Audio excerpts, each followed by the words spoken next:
The silent majority is no longer silent. This is The War Room with Owen Schroyer. Please stand by for further details. We return you now to your regularly scheduled program.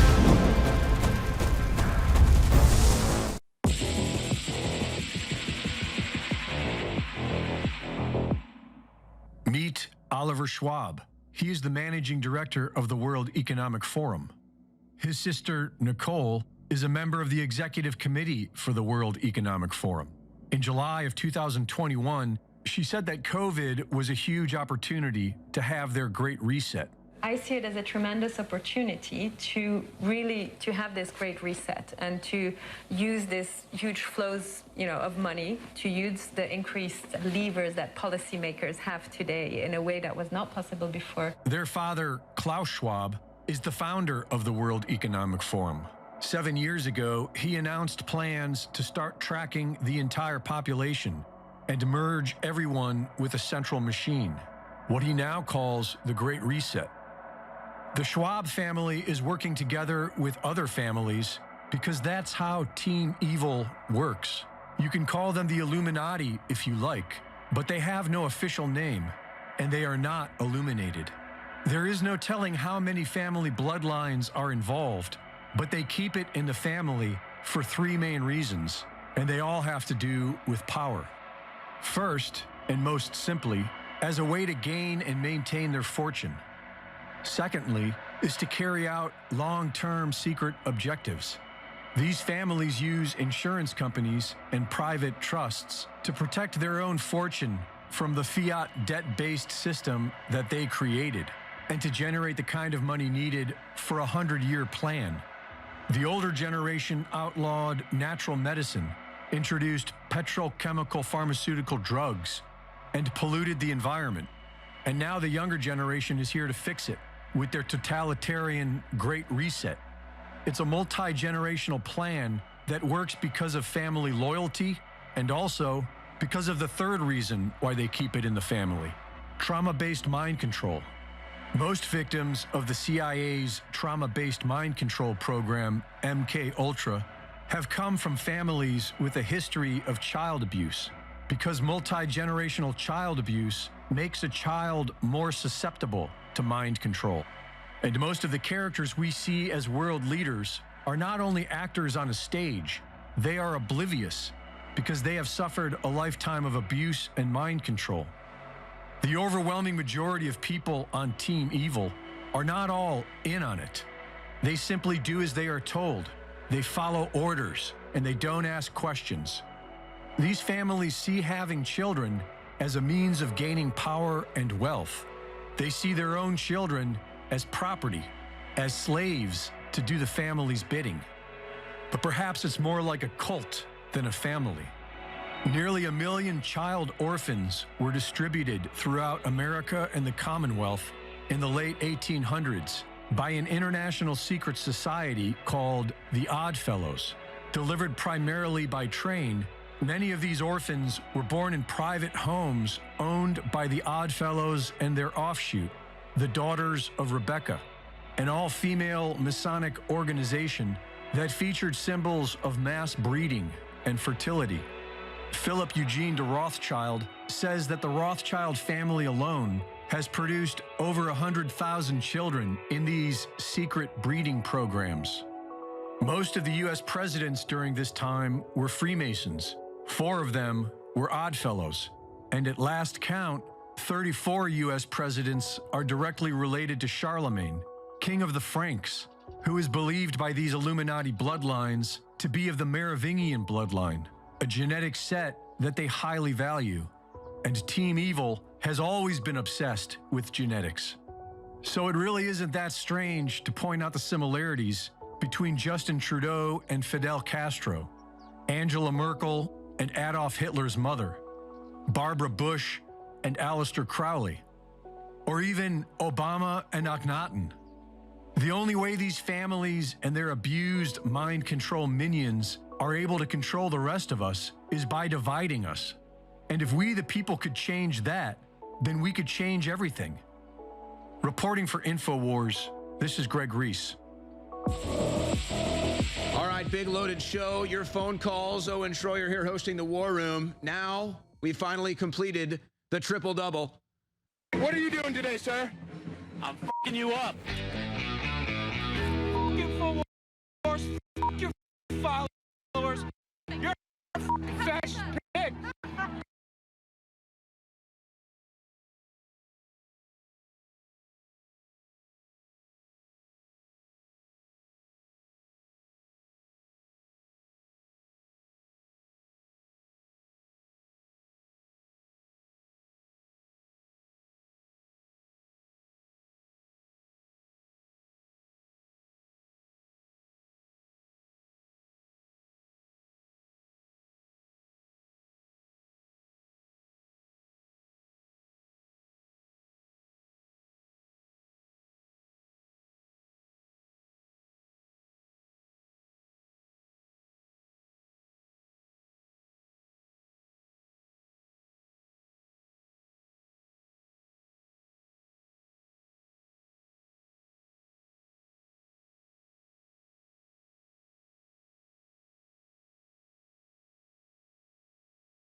The triple-double is complete. Owen Schroyer here with you live on this Wednesday, August 2nd, 2023 edition of the InfoWars War Room, brought to you by InfoWarsStore.com. Fastest 3 hours on the internet. Right now, we've got two guests slated for today. In the second hour, and I've been working on getting this guest on and this issue into the fore, obviously, so it might be a little off topic for today, but we already had this scheduled, and this is something we should all be coalescing around and building momentum around, and that's ending property taxes. And so we have an individual who's been fighting this for decades joining me, Eddie Craig, today. Then we're going to be joined by attorney and talk show host Kevin Slayton. We'll get his response to the latest Trump indictments and the developments in the Biden crime family. Now, I've already spent a lot of time on this today hosting the Alex Jones Show. And you know me, I don't like to be redundant, so I'm going to avoid that and instead open up the phone lines when we come back in this next segment. But first, let me do this. I will be redundant right now because sometimes it's worth it being redundant, and then you know that that's a big thing if Schroyer's being redundant here. This was Donald Trump's, part of Donald Trump's statement, 60 seconds of it, in response to the indictments flying last night, as we perfectly predicted last week. You'd have the Devin Archer testimony, then the indictments the next day. Oh, how did you know? Oh, I don't know. The deep state Democrats and the corrupt political establishment's pretty predictable, actually. So here was Trump's statement last night that had me all kinds of fired up, and I'll explain why after you hear it. The country is in a very dark place right now. But even after everything the deep state has done to me, I will never give up on America. Mark my words. In 2024, we will win back the White House. We will make America great again. I have no doubt about it. They come at me from left. They come at me from right. The rhinos, the communists, the Marxists, the fascists.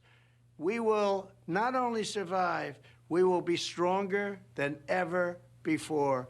We're fighting a fight like nobody ever thought possible, and we're winning.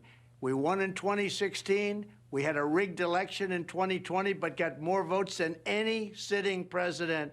We're going to win like never before, and we're going to make America great again. I can truly say, I believe, better than ever before. Thank you for all of your support and for all of your prayers. Now, folks, I got off air. It was a long day yesterday, and part of the reason why this fires me up is because of the stuff that we deal with behind the scenes that most people have no idea about and couldn't even fathom, even if we tried to explain. But Donald Trump is one of the people that does understand that. So I was a little exhausted and down after yesterday, down on America. And then I heard that from Donald Trump, and it charged me right back up. And as somebody who has seen this firsthand, I've seen what friends of mine have gone through, Alex Jones, Roger Stone. I've seen what I've gone through. I've seen what others have gone through, Mike Flynn. And when I see those men that I look up to, that influence me, and I see everything they've gone through, and I see them still fighting every day, I see them still focusing on the mission, not even their own hardships, but the mission.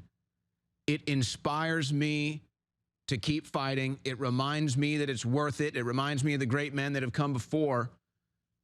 And it just certifies to me Donald Trump is the real deal. Now, just to be clear, not everybody in the crew here likes Donald Trump or would vote for Donald Trump. We've got Kennedy voters and other voters out there. I have friends that necessarily don't like Donald Trump either. But you know what? I was one of the first people in media to get fully behind Donald Trump when he was polling at 0% in 2015. I took a lot of crap for it then. I took a lot of crap for it on the streets. I went with my gut. I went with my instincts, and it was right. My instincts are telling me that Trump is the guy to be the president if we're going to save this country. I'm not saying Trump is your savior. I'm not saying Trump is the perfect guy. I'm just saying the man is clearly fighting for this country. The man is clearly going through it because of that fight, and he doesn't give up, and he just gave us a message of hope and positivity in one of the darkest days in this country's history. So, yeah, I'm rallying behind that big time. I'm rallying behind that big time with many other Americans facing jail time, knowing it's damn well worth it to save freedom in the West. All right, we're going to take phone calls here in the first hour ahead of our guests joining us. I want to get your response to the indictment news and everything since yesterday. And again, I don't want to be redundant. I really honed in on this during the Alex Jones show with my own coverage, and then Roger Stone, and then Patrick Byrne. So if you do want to find my takes on all that, you'll have to go to the Alex Jones show. I just don't want to be redundant here. We have a lot of carryover audience, and I'd rather hear from you. So the number, your response to the Trump indictment, or what you're seeing as far as maybe your friends and family's response, or if you're noticing anything in the media like I am. An example would be, I'm watching Fox News last night, and they have all these different guests going on there. And by the way, you know, they fired Tucker Carlson, but last night, a Tucker Carlson-less Fox News sounded more like an InfoWars transmission than ever before. So let's just put it like this. The normies are waking up. The cucked-out conservative lights are starting to get a little heavy. Now, they're still in for a rude awakening, because what I believe is going to be revealed, because InfoWars always goes through it first, folks. It's just true. I wouldn't be saying that if it wasn't. It's just time and time again. So my guess is if this case with the latest indictment of Donald Trump goes to trial, and he starts presenting things like the vote Viagra for Biden in 5 different states at 3 a.m., if he starts showing the video evidence of the truckloads of ballots, them pulling the big containers of ballots out, the water main lie, the water main break lie, the ballot harvesting mules that was in the documentary film 3,000 Mules, the judge is going to toss it all out. The judge is going to say, nope, you're not allowed to see that. Nope, you're not allowed to say that. Nope, reject that from evidence. And then just reject discovery. Well, why would they do that? Well, that's what they did to Alex Jones.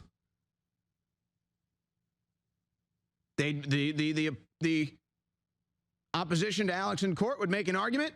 Alex's counsel would say, can you provide any evidence of that? The judge would say, don't need to see it. So when I hear this talk about this is going to turn around and bite them in the back, which Patrick Byrne was just saying on the Alex Jones show, it's no disrespect to him. He's an expert as well. I just believe you're going to see how rigged these court cases actually are. And it's going to blow people's minds. Because they're going to say, why can't Trump submit any evidence? Why can't Trump ask for any discovery? This has never been seen in a courtroom before. Oh, except it has with Alex Jones, but nobody talked about it. But now it's Donald Trump. Everybody's going to see it. Everybody's going to talk about it. That's how I think it goes. And if I'm wrong, guess what? Then they will get the discovery, and Trump will have subpoena power. And all that proof that led him to believe the election was rigged will be presented to the public with more magnification and amplification than ever before. So either way, aside from the fact this just shows how corrupt the country is, and the ruling class, the political elite, are out to get Donald Trump no matter what, the two-tiered justice system, everything else, aside from that, there's potentially 2 major good outcomes with this. The acceleration of the awakening, realizing how rigged the court system is, because a lot of people still think, oh, no, that's all good. That's our protection. Oh, well, maybe you'll find out the hard way. Or Trump does get discovery, does get the subpoena power, reveals all the stuff in the courtroom, and then it's undeniable. Whether it happens next year or not, that's the 2 potentials I see here. So we've got more on that, but the phone lines are lit up. We are going to take your calls next segment. I do have some other stuff for you today as well, including we've got a Darren McBreen video, 5 minutes of Democrats denying election results. I found another video that somebody else produced, 10 minutes of Democrats denying election results. So, I mean, at this point, I've said it a million times. I'll say it a million more. The American left, liberal progressive Democrats, folks, they have consciously now decided they are the bad guys. They will be history's actors as the bad guys. They have fully embraced it. At this point, if you can't see that, then you're just not paying attention. Why do you say that? Because they just indicted Donald Trump for his free speech. They said that he was calling for violence, and then in the indictment, they shared his tweets and his statements calling for peace. They indicted him for doubting an election result. The Democrat Party has denied every presidential election result they've lost in the 21st century, and I've got almost half an hour of Democrats denying election results, taking it to the Senate, taking it to the Capitol, rejecting electors. They've done it for decades, literally decades, and now they've indicted Donald Trump for doing what they've been doing for 30 frickin' years. So if you can't see that two-tier justice system, but it's not even the two-tier justice system. It's a hierarchy of power. It's a ruling class. We have a ruling class. We, the people that are supposed to be the governing force of this country, we the people, we have lost control of our country. We have lost control of our future. We have lost control of our political system to the ruling class, and now we see all their different actors like Jack Smith, like Anthony Fauci. That's the revelation. And there's something else lurking here. It's like I can't see around a wall. I can't see around a corner. I can't see through a wall. But, you know, if there's something standing over there making noise, or there's something standing over there that just stinks, you can smell it, you know it's there. There's something else that's behind the next turn here, folks. And it's the understanding. Let's not even get theoretical. I mean, folks, this is not politics. Jack Smith is not going after Donald Trump strictly for political reasons. And I know that sounds counterintuitive because that's what it appears on the surface, and on the surface it is. No, this goes beyond politics, folks. This is about power. This is about control. This is about something even more disturbing than what's going to be revealed. All of these individuals going after Donald Trump are involved in something beyond politics, folks. Again, I'm not going to get conspiratorial. We can talk about the Epstein Island. We can talk about the blackmailed pedophiles, the blackmailed homosexuals that cheat on their wife and everything else, the people that have interns dead in their closet. We can talk about all of that, and we can get theoretical. But I'm just saying, there's something lurking behind this wall, behind this turn. It's more than politics, folks. If you can't see that, there is something dark and twisted that these people that want to get rid of Donald Trump are involved in, and that's why they're doing this. You don't blatantly expose yourself as this corrupt unless you're hiding something truly disgusting behind the scenes. So yeah, we're talking Podesta emails. We're talking Marina Abramovich Satanist worship ceremonies. We're talking Epstein Island raping boys and girls. That's the same people going after Donald Trump. So it looks political, which is bad enough, but it's way beyond politics, isn't it? It's something else. And that's why they're so pissed off, because Donald Trump showed you the sound of freedom that shows child sex trafficking, how the government helps cover it up, and then came out the next day and said death penalty for child sex traffickers. Boy, who would get mad at that? Oh, I don't know, pedophiles and child sex traffickers? So again, not to get too conspiratorial or theoretical here, but I mean, it's pretty clear. We're beyond politics at this point. All right, we got a situation at the Capitol today. Apparently an active shooter situation. I've not heard any reports of gunshots, but they're treating it like an active shooter situation, evacuating the Capitol police trying to get people outside. So now they're saying no injuries and no shooter, and I guess it was just a phone call that led to the evacuation. It's been odd following this story, but wanted to at least mention that. And of course, if they eventually blame this on Donald Trump to deny him bail, I think we have a pretty good idea of the agenda, don't we?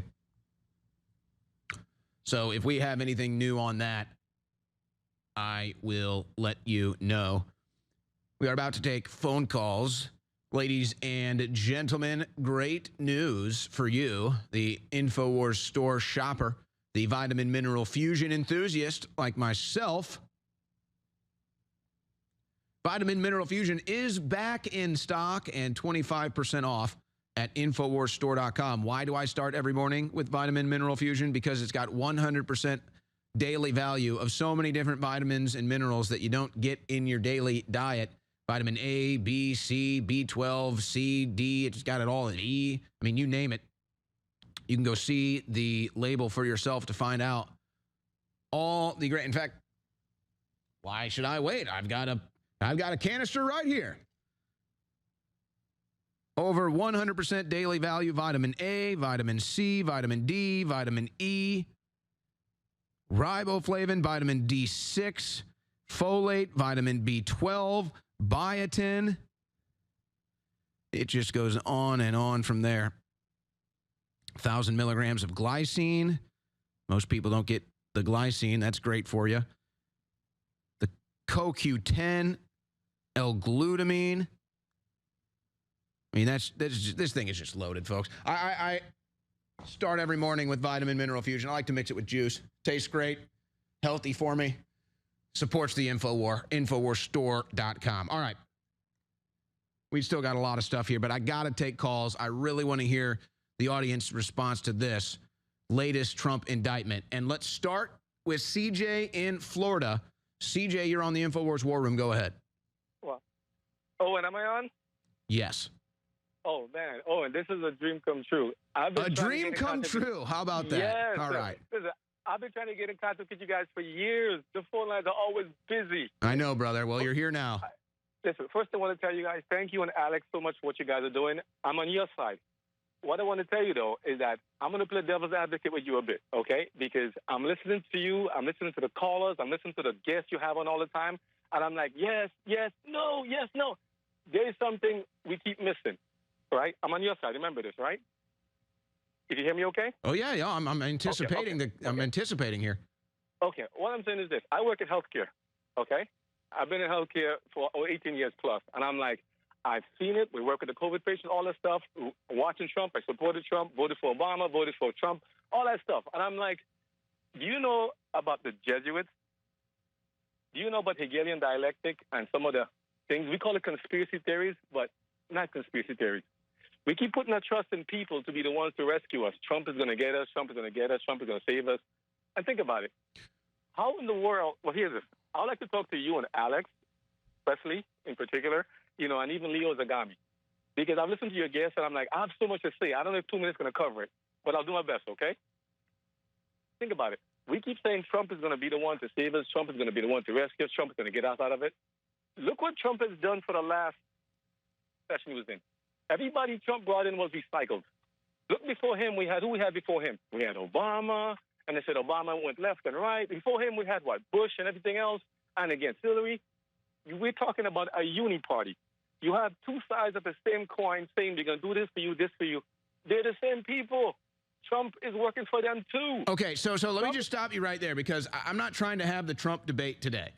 And it's not that I don't want to have it. I'd love to have it, and you bring up fair points, but let me respond. First of all, Trump is a part of the Uniparty. Okay, well, explain this to me, because this is the left's big argument today, and they have all their paid Twitter accounts putting it out. Barack Obama, 0 felony charges. Hillary Clinton, 0 felony charges. Joe Biden, 0 felony charges. Donald Trump, 78 felony charges. So how do you explain that, then, if Trump's part of the team? Because they can play both sides, making them seem adversarial, but yet they're working on the same ends. Trump is working on one end. So that's a fair theory. I totally understand that. I disagree. And I've looked at all the angles. I know I'm within 1 degree of separation from Donald Trump. Okay? And so I don't believe that theory. People that do believe it, totally respect it, totally get it. Now, let me respond to the other thing you said. And I agree with this in a sense, to a degree as well, but let me explain my rationale here. You say, oh, people think Trump is going to save us. Trump is not going to save us. I don't believe Trump is going to save us. I'm not saying Trump is going to save us. I'm saying we have the best opportunity to save the country and save ourselves if Trump is the president. That's my pragmatic line of thinking here. And so, look, CJ, I'd love to continue the conversation, and I'm probably going to hear it. People say, oh, you're covering for the Jesuits. All right, the Jesuits run everything. Go look it up. They probably run Trump, if you believe that. It's just, here's the thing, CJ. You bring up a fair conversation. I'm not here to have the Trump debate today. I'm here to get people's response to the Trump indictment. I've got yours. This is your first time getting through. I'm glad you got through today. Maybe we can have this conversation another time, but I can't spend too much time on each caller here because I got so many people that want to weigh in. Let's go now to Chaz in North Carolina. Chaz, you're on the air. Go ahead. All right. So all of this started back in 2016 when he came down the escalator. And they were quietly getting away with it for a long time. And they started getting loud about it after 2016. And everything that's going on, from the attack on our logic to the attack on what's a man or a woman, to the attack on just calling people names that they don't deserve, calling someone a racist, calling someone a Nazi, acting like a fascist while calling someone a fascist, and criminalizing Donald Trump while they're sitting behind curtains being criminals. You guys are 100% correct. You call it like you see it, but we just haven't called it by the right name yet. It's ideological subversion. Yuri Bezmenov defected from the Soviet Union back in the Cold War, and he wrote books about it. It's called ideological subversion, and we have been under attack for a long time. We are in the demoralization phase. The demoralization phase does not stop once they lead us into the crisis phase. We're entering the crisis phase, and once they have put us under, it's a multifaceted thing that comes down on you in just a few years, and you can totally destroy a free country and turn it into a dictatorship without firing a single bullet. And that's what they're doing to us. I think 2024 is set to be the craziest year in this country's history. I'm not even going to get into what might or could happen. It's just, we all sense it. We all sense it. The things they're going to pull. I mean, we've seen the pandemics. We've seen stolen elections. We've seen all the lies, the propaganda, the political persecution. 2024 is going to be all that amplified times 10. Chaz, thanks for the call. Let's go to Max in Wisconsin. Max, you're on the air. Go ahead. Hey, Owen, can you hear me all right? Yes, loud and clear. I think, this latest Trump stuff is driving me wild, but it's, to be expected, especially after seeing what happened in Wisconsin here. I don't know if you remember when they were counting the votes here, they had voter Viagra, and there was this crazy, wild video where, like, in the middle of the night, the police escort all in mass this official, and they try to have the media not capture it.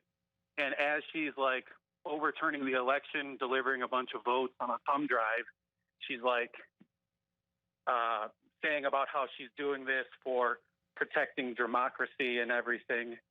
And you see, like, how corrupted it is here with, like, our Governor Evers. Imagine, he just signed for 400 years a budget increase. Well, I wonder if all the people that didn't want to get into what actually happened in 2020 like we have, I wonder if they're going to re-examine that and catch on pretty quickly what we figured out that night.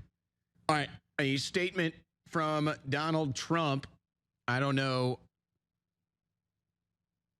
where all this has been published, but he has emailed that to those on the Donald J. Trump email chain.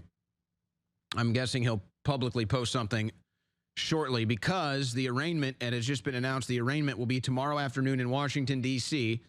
So I guess Trump's going to be flying to D.C. for this arraignment tomorrow. They already have like a square mile blocked off, so they're expecting it to be a scene. This just came from Donald J. Trump. According to news reports, I will be arraigned tomorrow in the belly of the beast, Washington, D.C.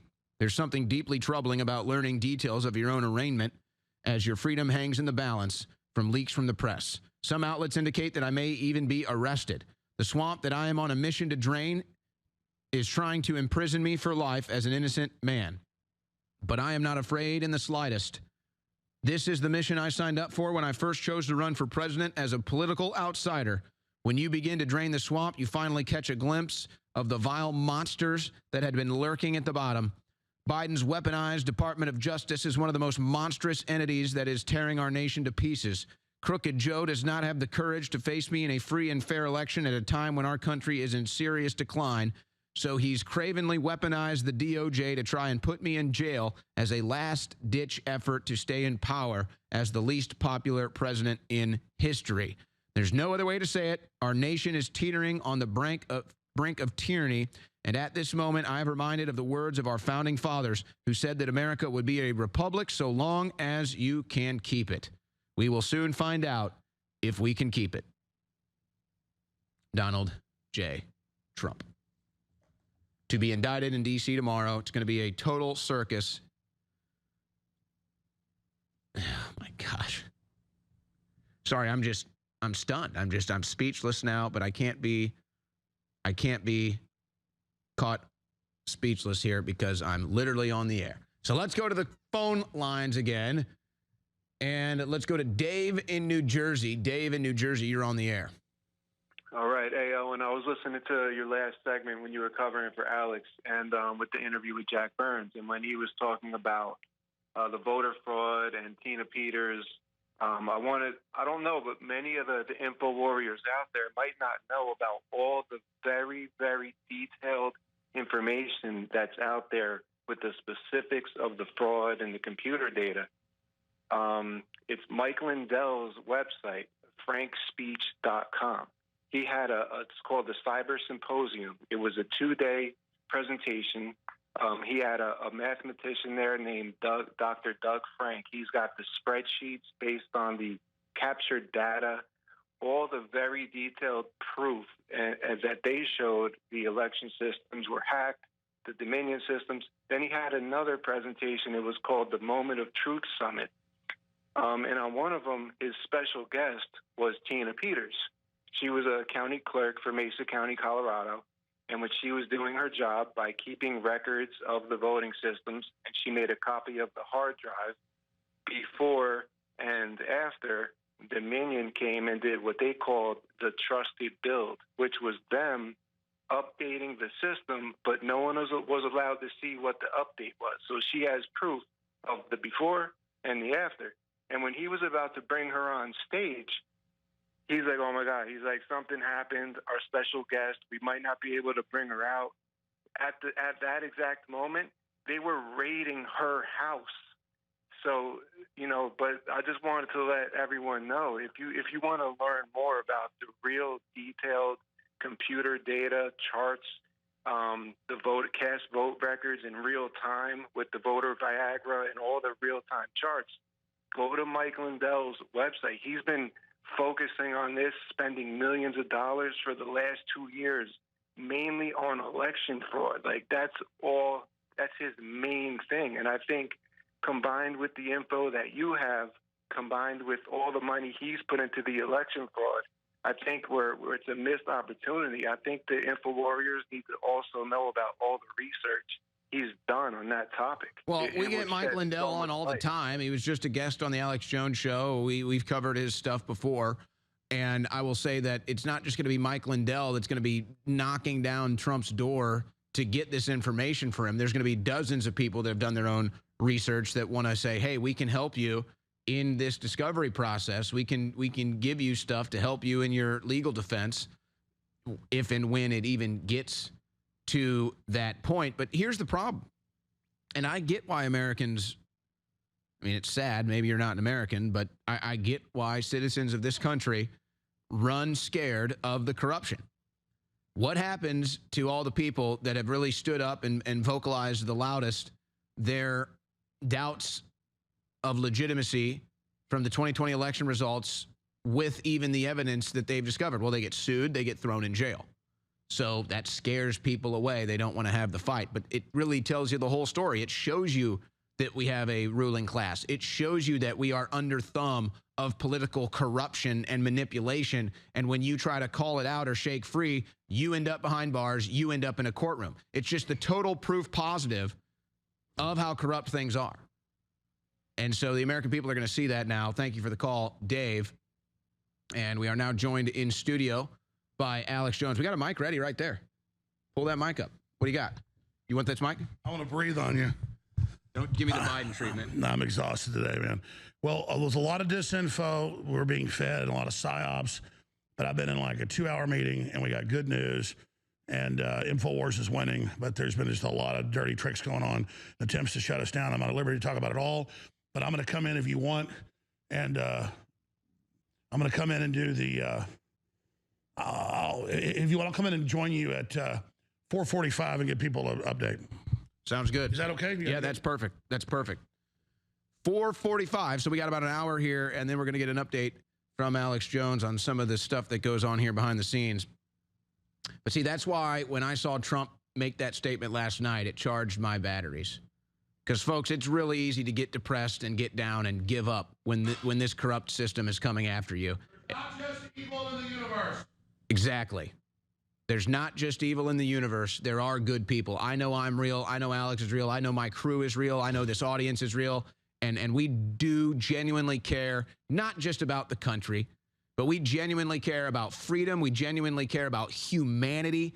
We genuinely care about the future for humanity. So we're not done. These demons that run this planet, you haven't heard the last of the good guys yet. All right, let's go back to the phone lines. Let's go to George in California. George, you're on the air. Go ahead. Hey, Owen, how you doing, my man? Good. Thanks for calling. Good, man. Yeah, man, I think this whole thing is a scam, man. But Trump is innocent, man, and they're just doing this just to do a show, make the people think that he is going to jail, but he's not, man. I'm just praying that he doesn't. You know what I'm saying?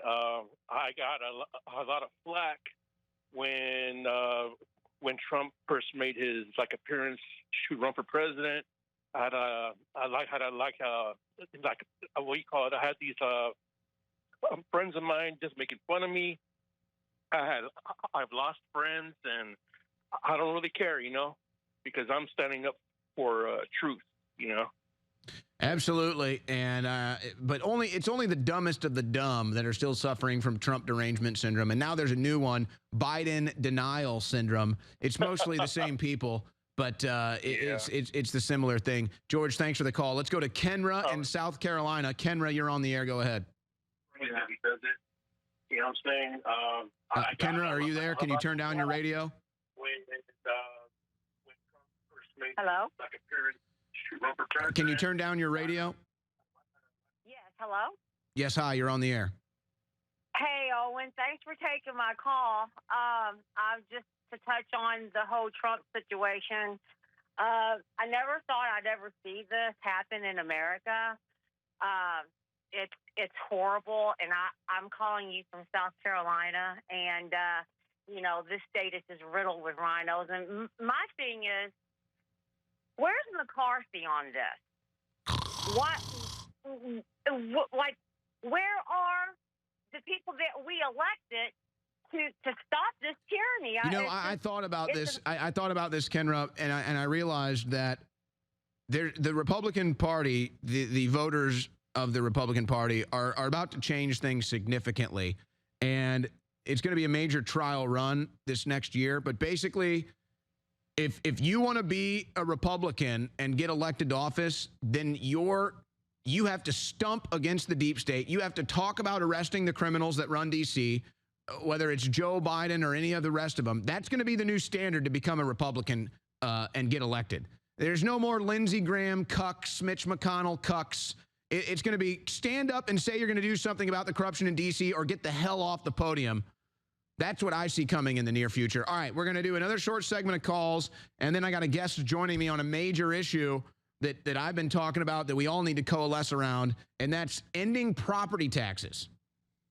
A couple more calls here before we're joined by Eddie Craig. We're going to talk about one of the biggest evils perpetuated on the American people, property taxes. First, we take a couple more calls. Let's go to Todd in Ohio. Todd, you're on the air. Go ahead. Owen, thanks for taking my call. Right on. Thanks for calling. I think Trump is the best thing that has happened to the presidency in my lifetime.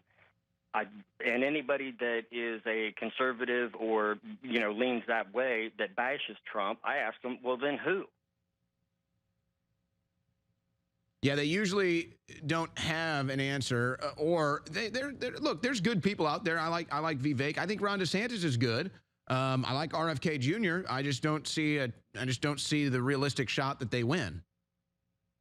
I agree. I think that he must be a threat, or I don't think they would be putting on this charade and be trying to, indict him and this and that. I don't think they would be trying to smear him if he wasn't. They're not trying to. They're not attacking the other ones like that. No, and from somebody who's seen this firsthand on the front lines, this is what they do, folks. They only do this to you if you're the real deal. So I don't buy into this whole, oh, they're doing this to inflate Trump. It's all part of the show. No, it's not. These people are serious power brokers. Yeah, I agree. I'm fearful of the do a Ukraine to the election. I'm really, really fearful of that. Well, 2024 is going to be wild. I don't know if they're going to try to pull another pandemic deal, but I mean, the potential of war, cyber hack, alien invasion, like there's all kinds of different things we might see for them to try to stop us from even having an election. All of the above. Yeah, exactly. Just like roll it all out, man. All right, Todd, thank you for the call. Let's go to Jim in North Carolina. Jim, you're on the air. Go ahead. Hey, before my comments, man, I voted you Best Investigative Journalist at the American Liberty Awards today. Thank you, sir. Sure. This judge that was, I do think Trump's going to prison. This judge that was randomly, selected, she's was the toughest punisher of January 6th protesters. Yeah, and in fact, I got stories right here about it with the January 6th defendants she had. Prosecutors weren't even asking for jail time, and she ended up putting them in jail anyway. That is rarely, if ever, the case. And usually it involves violent criminals where there's somebody that suffers injury. She went ahead and threw these protesters out there in jail without the government even asking for it. Yeah, a Texas mortgage broker who just posed for a selfie in front of protesters that had breached the building. I mean, are you kidding me? I mean, that's what I'm saying. How can the American people still be asleep to all of this? The Democrats rioted in Washington, D.C. during Trump's inauguration. I was there. They threw fireworks at me. I watched them bash glass windows in cars and buildings. They rioted. The Democrats rioted at Trump's inauguration in 2017.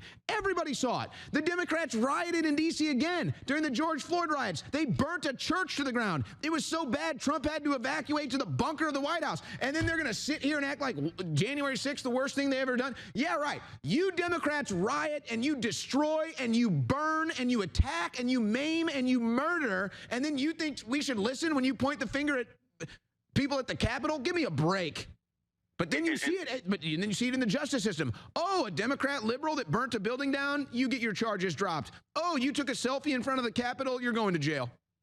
Yeah, an Indiana hair salon owner celebrated on Facebook. Yeah, put her in prison. They're coming for all of us, man. That's what I'm saying. Imagine the wake-up call. You go to Washington, D.C. for a peaceful protest, a rally for America.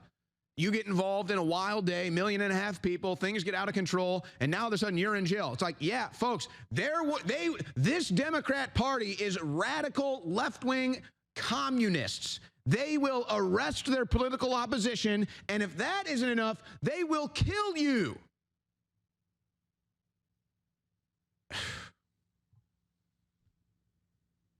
It's like we don't just say this stuff for show. I mean, this is our reality. This is how serious it is. And that's why I'm like, thank God Donald Trump is still fighting. He hadn't given up. Really excited for my guest, Eddie Craig, today, an Air Force veteran.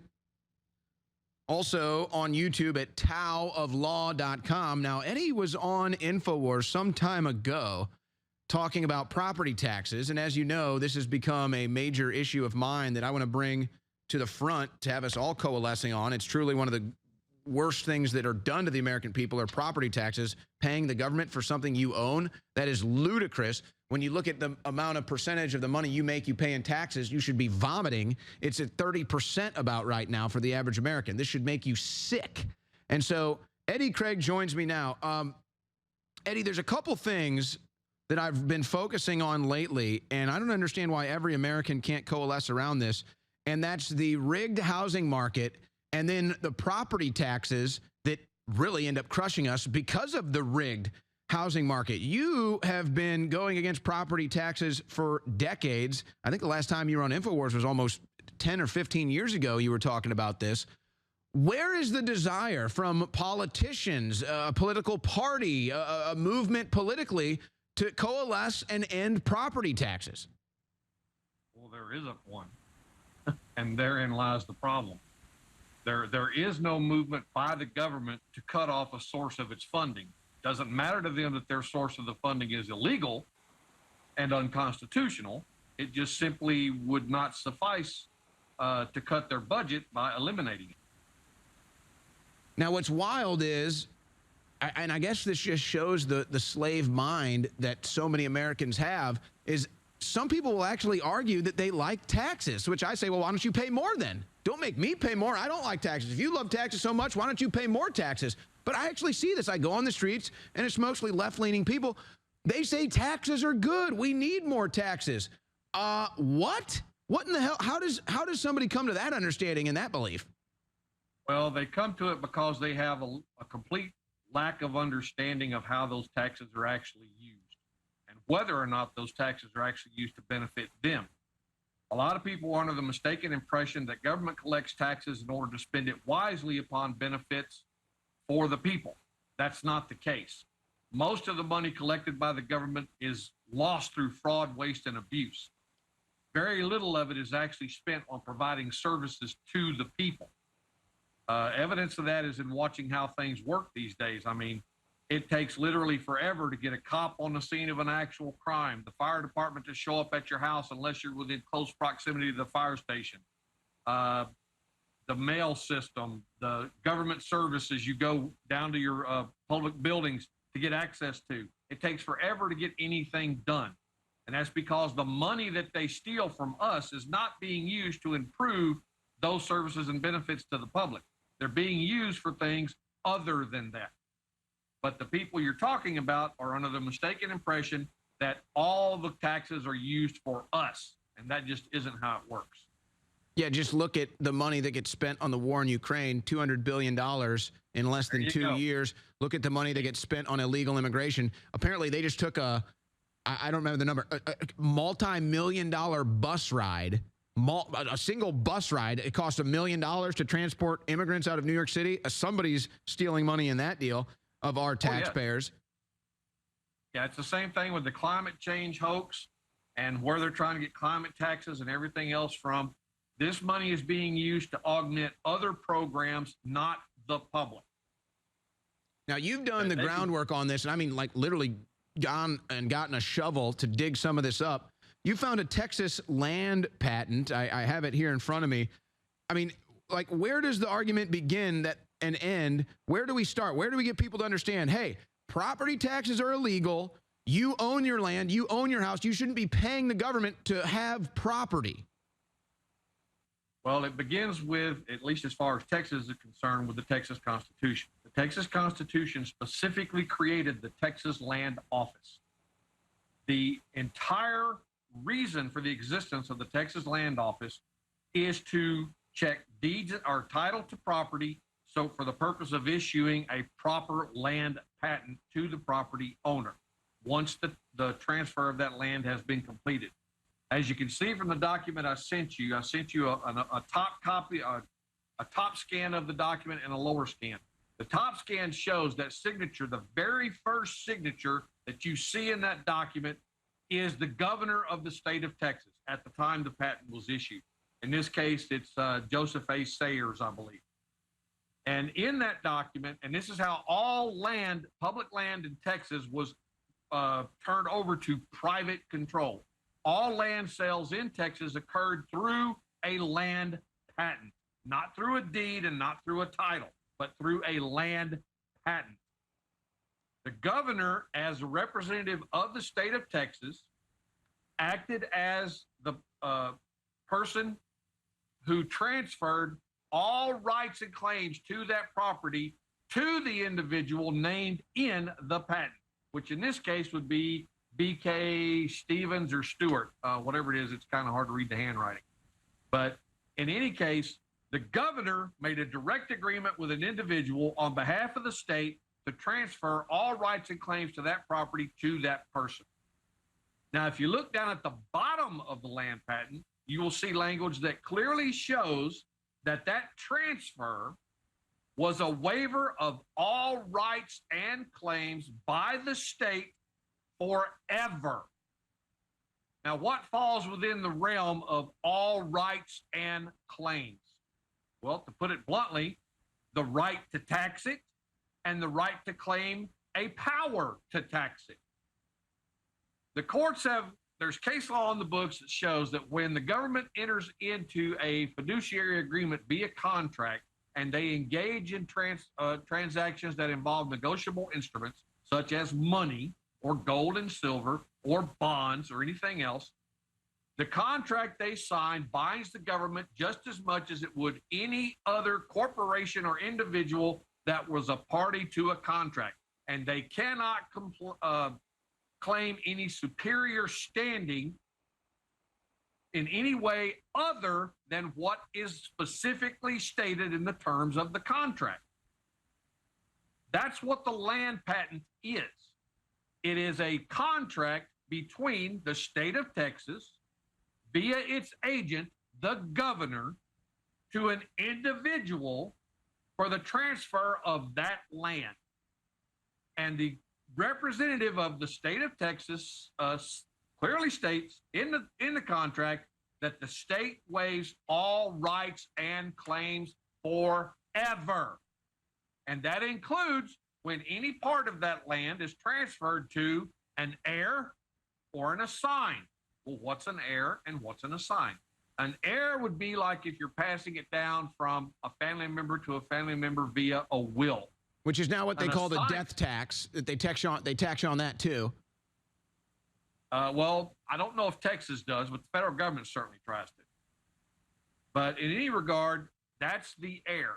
The assign is if a parcel of that land is actually sold to another individual and they become the contractual assignee of that land. So the rights of that patent are transferred via that sale to an assignee or an heir when there's a death or there's a sale.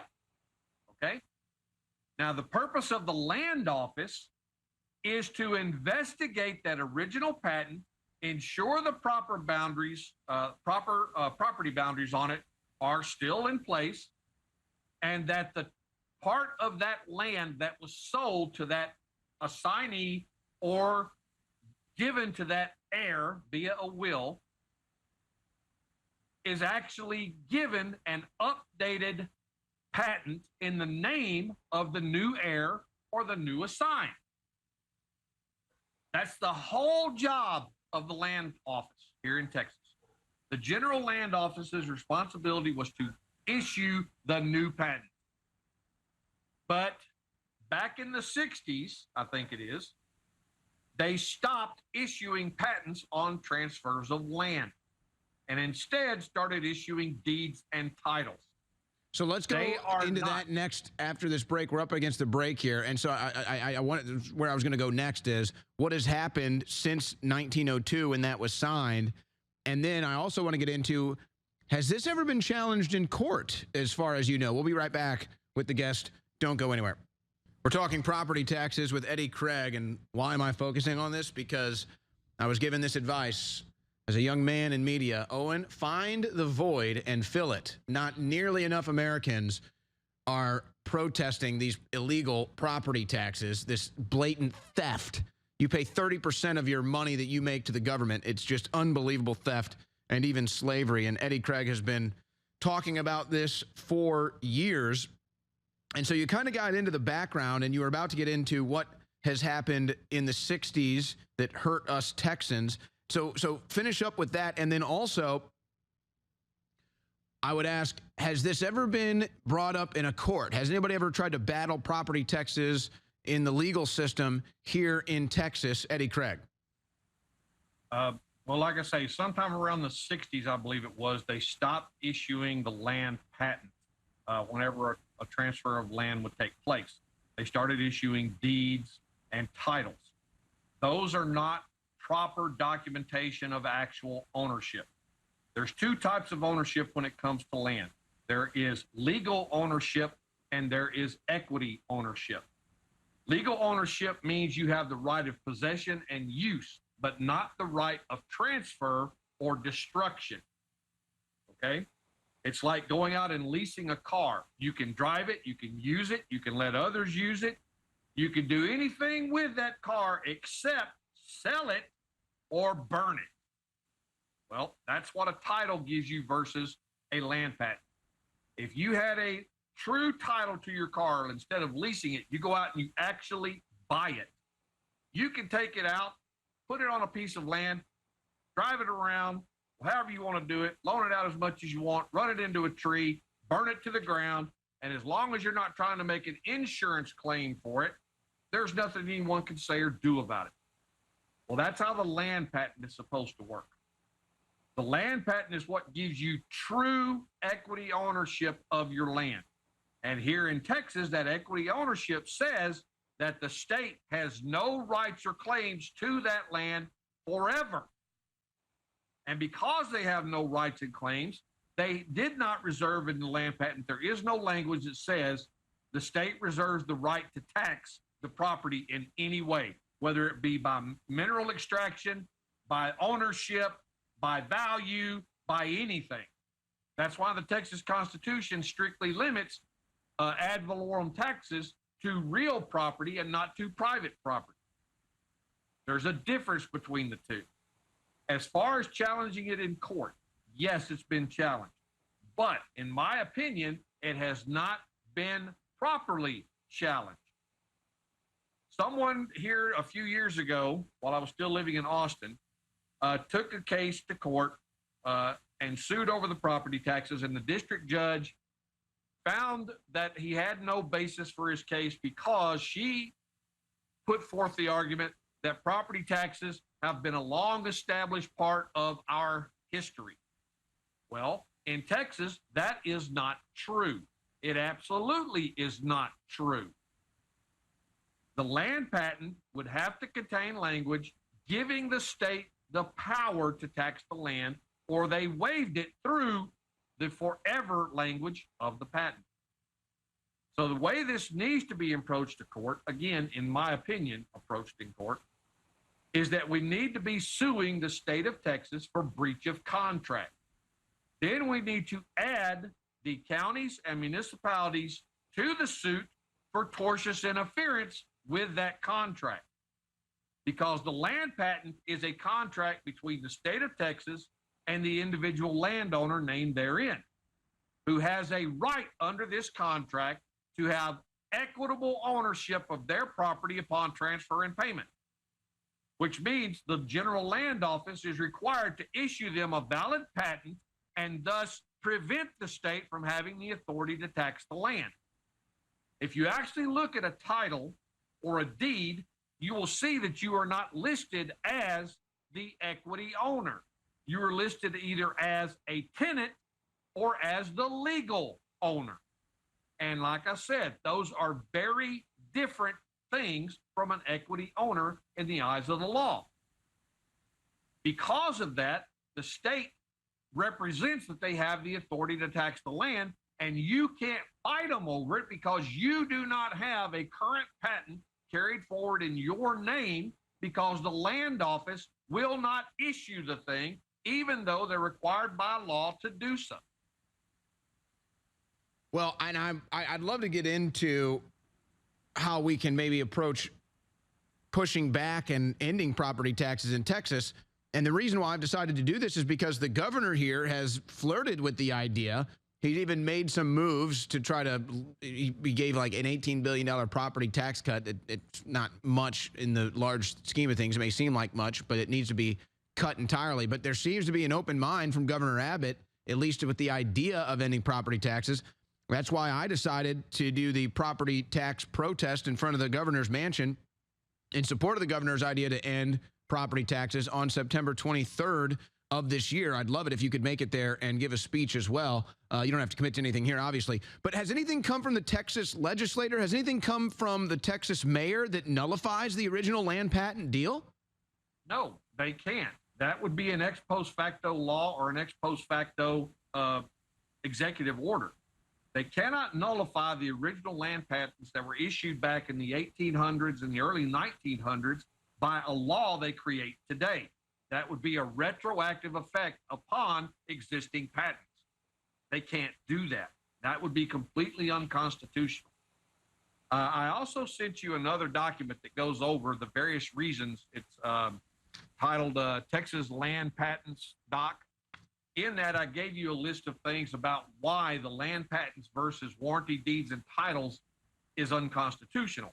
And I listed out 4 specific things as to why they cannot do what you're talking about.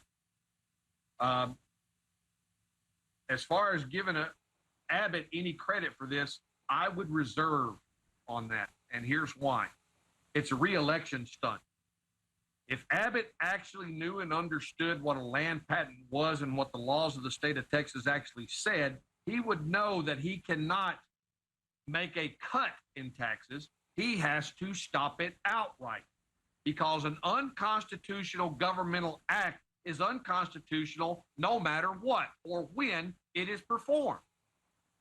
And the fact that they are doing this in violation of the Texas Constitution and all the laws surrounding those land patents, he has no legitimate authority to offer a tax cut to a land patent holder or to someone that's supposed to have a land patent and doesn't.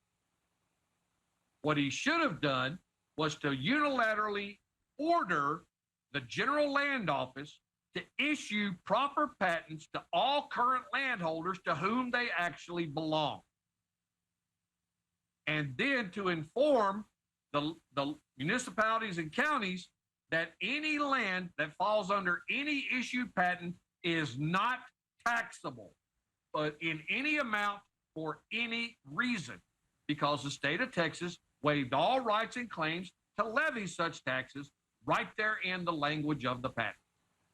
Eddie, I'd love to have you on again to discuss this. I'm loaded with guests today, so I've got to let you go now. But I plan on continuing to cover this. And, I mean, if there's a 1% chance we can influence the governor to end them, then I'm going to take it, because I'm sick of this government stealing my money. Eddie Craig, thank you for your time. By the way, that man years ago that told me to find the void and fill it is Kevin Slayton. And he's with me now. Lawyer and talk show host Kevin Slayton. Kevin, it's time. I mean, take the gloves off. The air is yours. The third indictment of Trump. Tell it like it is. Well, this is just as bogus as the other ones, and this has just as much chance of succeeding as the other ones, maybe even less. This one's preposterous. This is an attack on the First Amendment right to freedom of speech and to freedom of thought, for that matter. If you thought you lived in the United States, think again.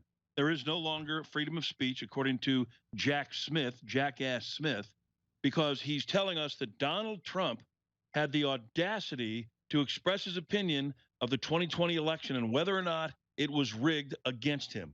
Just the mere mention of that, according to Jack Smith's indictment, is a crime. Now, never mind that Hillary Clinton and several Congress members, including Jamie Raskin and Maxine Waters, or as I call her, Mother Jefferson. If you want to know why, Google Mother Jefferson and Maxine Waters, and you'll see why. It's the same person. But they all stood in protest in the previous elections, from 2000 with Al Gore down to 2016 with Donald Trump.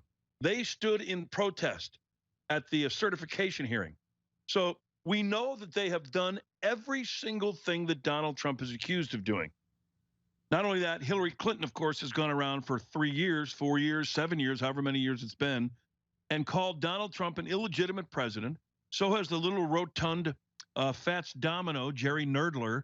He has also said it, and not all of them have said it. They've all called him illegitimate. This is the same thing they're accusing Donald Trump of doing. Now, here's the deal. It's not illegal when the Democrats did it, and it's not illegal now. They have to prove what in the legal terms is called mens rea. Mens rea means you have to prove intent. You have to prove that Donald Trump intentionally propagated a lie about the 2020 election. And even if you did, let's just say you were somehow able to prove by some witness testimony, Donald Trump told me that he knows he lost the election, but he's decided to screw it to the American people anyway. Guess what? That's not against the law.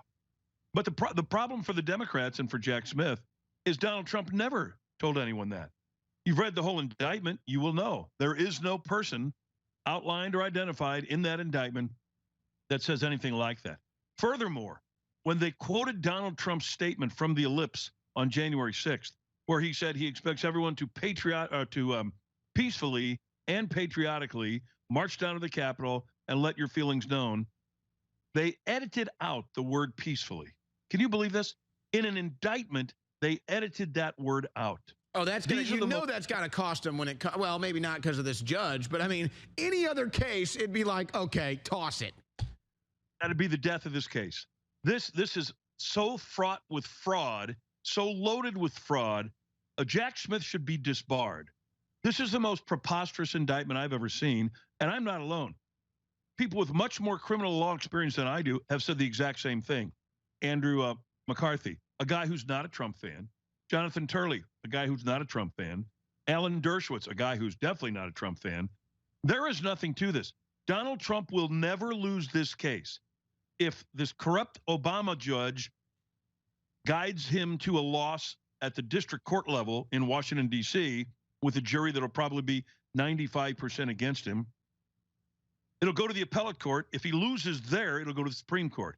He'll never lose there.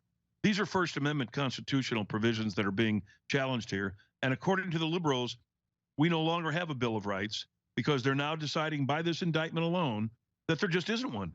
If you don't agree with them, and that's what they're saying here, that Donald Trump was told that he didn't win the election. Other people told him that he did win it. And because he sided with the people who disagreed with the liberals, that's now a crime. Try to follow that logic if you can. It has no chance of succeeding. Much like the other ones, the goal here is the same, Owen. It is to taint Donald Trump to the point that independents and some crossover Democrats won't vote for him because they think somehow, some way, if you throw enough crap on the wall, something's going to stick. And if you keep accusing me of something, people are going to say, well, you must have done something wrong. They wouldn't do this. It's just human nature. And Mike Pence, who I see there on the screen with Donald Trump's social truth post, is one of the great frauds of all time. I'm glad you put that up. Mike Pence is one of the worst rotten sewer rats that this country has ever produced. He hides behind a phony Christian persona. He's elevated to the number 2 spot in the country through Donald Trump. And for that, the loyalty factor is Donald Trump should never be president again because he thinks he's above the law and violates the Constitution. That's Mike Pence's statement. I hope Mike Pence never succeeds in life, period, again. I can't stomach the guy. He's 100% fraud. He's worse than the Schiffs of the world. We know who Schiff is. Mike Pence pretended to be someone else. Adam Schiff doesn't pretend to be a complete gas bag asshat. He is, and he tells you he is. But Mike Pence acts like he's somebody he's not, and he's despicable.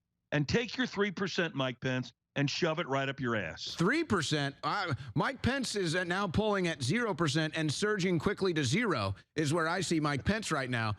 But, you know, by the way, I had a witness on who was in the Oval Office with Donald Trump, and there's multiple eyewitnesses that would confirm this should they be called to testify, which is Donald Trump said in the Oval Office multiple times, he said, look, if I lost the election, I'll go back to playing golf and living at Mar-a-Lago and having a supermodel hot wife. Like, I'll be fine. I'll walk right out that door, get on Marine One.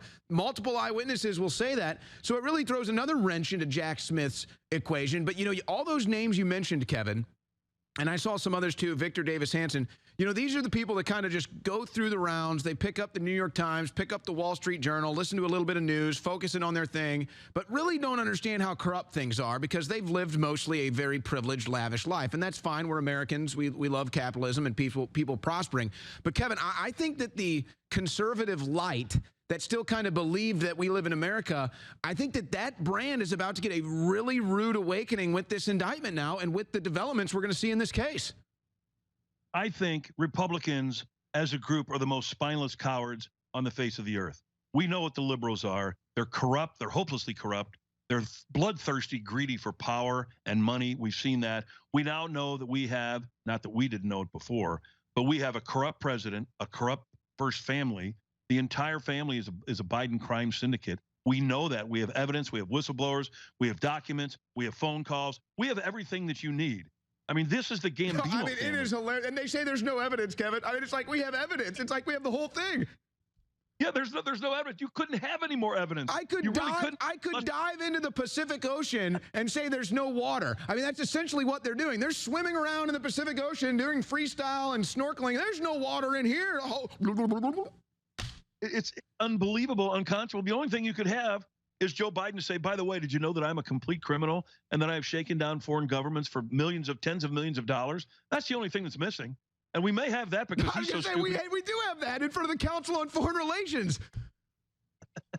It's unbelievable. And his son keeps bragging on all these emails and tweets that we keep seeing about how he's the supreme Aryan race. This guy's a lunatic, by the way. He's a psychopath. And while they keep saying, and they've got all the talking points, Owen, Hunter Biden's a private citizen. They'll repeat that 6 billion times. So what? That means nothing. A private citizen who's a criminal, who used his father's influence, who wasn't a private citizen, to shake down foreign governments for millions of dollars. Here's the deal. You don't have to prove that Biden had anything to do with it. The fact that Biden was okay with Hunter doing it is a felony on Biden's part. Joe Biden, Papa Joe, the big guy, you know, that guy. But as far as Victor Davis Hanson, I want to say something in his defense here. Victor Davis Hanson wrote this today. Special counsel Jack Smith added new indictments against Donald Trump, among them conspiratorially, unlawfully discounting legitimate votes. Was Smith referencing Stacey Abrams, who for years claimed she was the real governor of Georgia, barnstorming the country to overturn the vote count? Or maybe Smith referred to ex-President Jimmy Carter. He discounted the 2016 election vote by claiming Trump won only due to the Russians. Or did Smith mean Hillary Clinton, who discounted Trump as illegitimate, prompting her to join the resistance against an elected president? Or maybe Smith meant the Hollywood crowd who cut commercials after the 2016 election. All right, Kevin, pause it right there. Kevin Slayton, my guest, KevinSlaytonShow.com. Stick right here, folks. Don't go anywhere. Kevin Slayton, my guest, KevinSlaytonShow.com. Kevin, you were just reading that statement from Victor Davis Hanson. He was also very eloquent last night on Fox News.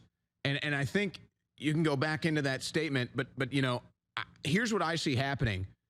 The ruling class has never been more clear and present.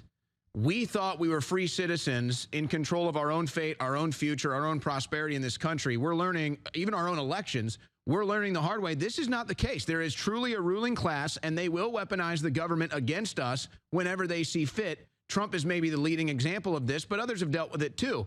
So you can get back into that letter showing all the double standards, but it couldn't be more clear at this point. They deny every election they've lost, every presidential they've lost, the Democrats, in the 20th century. But now they want to put Trump in jail for doing what they've done every time? I mean, it's too obvious. Not only what they've done every time, but as you said, it's too obvious. It's brazen. They're brazen and arrogant in it now because they know they have media cover from the liberal media wags. And those people are the greatest crooks in our country, and they're the greatest threat to our republic. It's the media, more so than the liberals even. I mean, they continue to put stuff like that up there, that Trump has 500 years in prison coming his way and all of this crap. None of that's going to happen. Donald Trump will never spend a day in prison. Never. They know it. We know it. It's all designed, as you said, to mug up the presidential election that's coming up. But the problem is this, Owen, unless it is stopped and unless these people are stopped, the ruling class, these elite liberals, unless they are stopped in their tracks, they will never stop doing it. We are in for this for the rest of our lives if we allow it to happen here. It has to be stopped here. We need a civil war or we need secession. Those are our two options at this point. We have too many lazy, uninformed, intellectually lazy Republicans and conservatives who sit back on their lazy asses and do nothing while the entire republic is being torn down. The elitist Democrats and liberals have seen the opening. They're taking it. They're using Trump as their punching bag, and they're beating him up right in front of our very eyes. And what are the Republicans in Congress doing about it? Oh, they say they're going to go ahead and defund the special counsel. Good luck with that, because that has to pass through the Senate. So that's not going to happen. Everything's going to get blocked. I used to think divided government was the best thing we could have in this country because it keeps those morons in Washington at bay. They can't do anything as long as they're divided. But now I'm convinced, unless we have a completely Republican Congress and White House, the country will never go forward.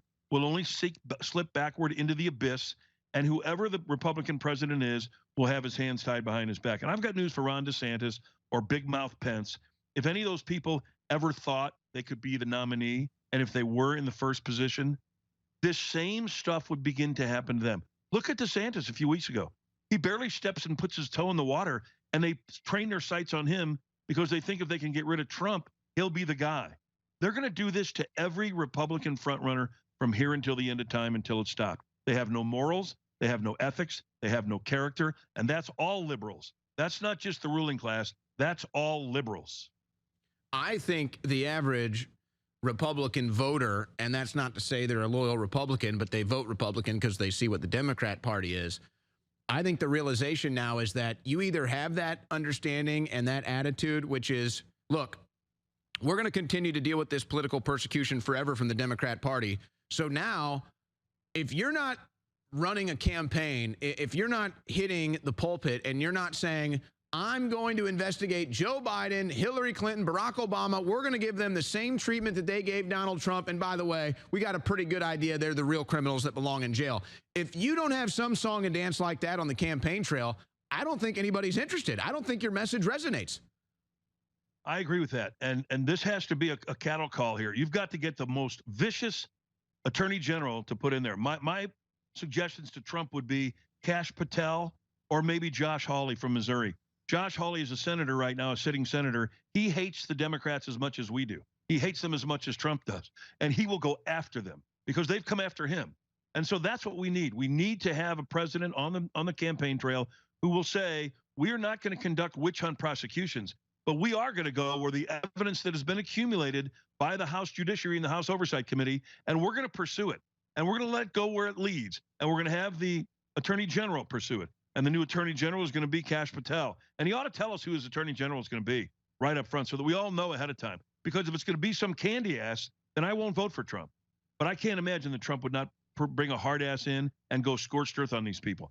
But Owen, until one of them or two of them or 10 of them or 20 of them are in jail, nothing's ever going to change. This punk, Peter Strzok, has the balls to go on Twitter and claim that you should take a parlay bet and bet against Trump or bet on Trump going to jail for how many days. This guy is a psychopath. Just his look on his face tells you that. We've got Andrew McCabe, a liar who lied to the FBI, pontificating on CNN. What's his last name? He's so memorable. I've forgotten his name. Van Jones? Van Jones, who claims I'm sick. But he said, I was giddy all day knowing that Trump was going to be indicted. Giddy.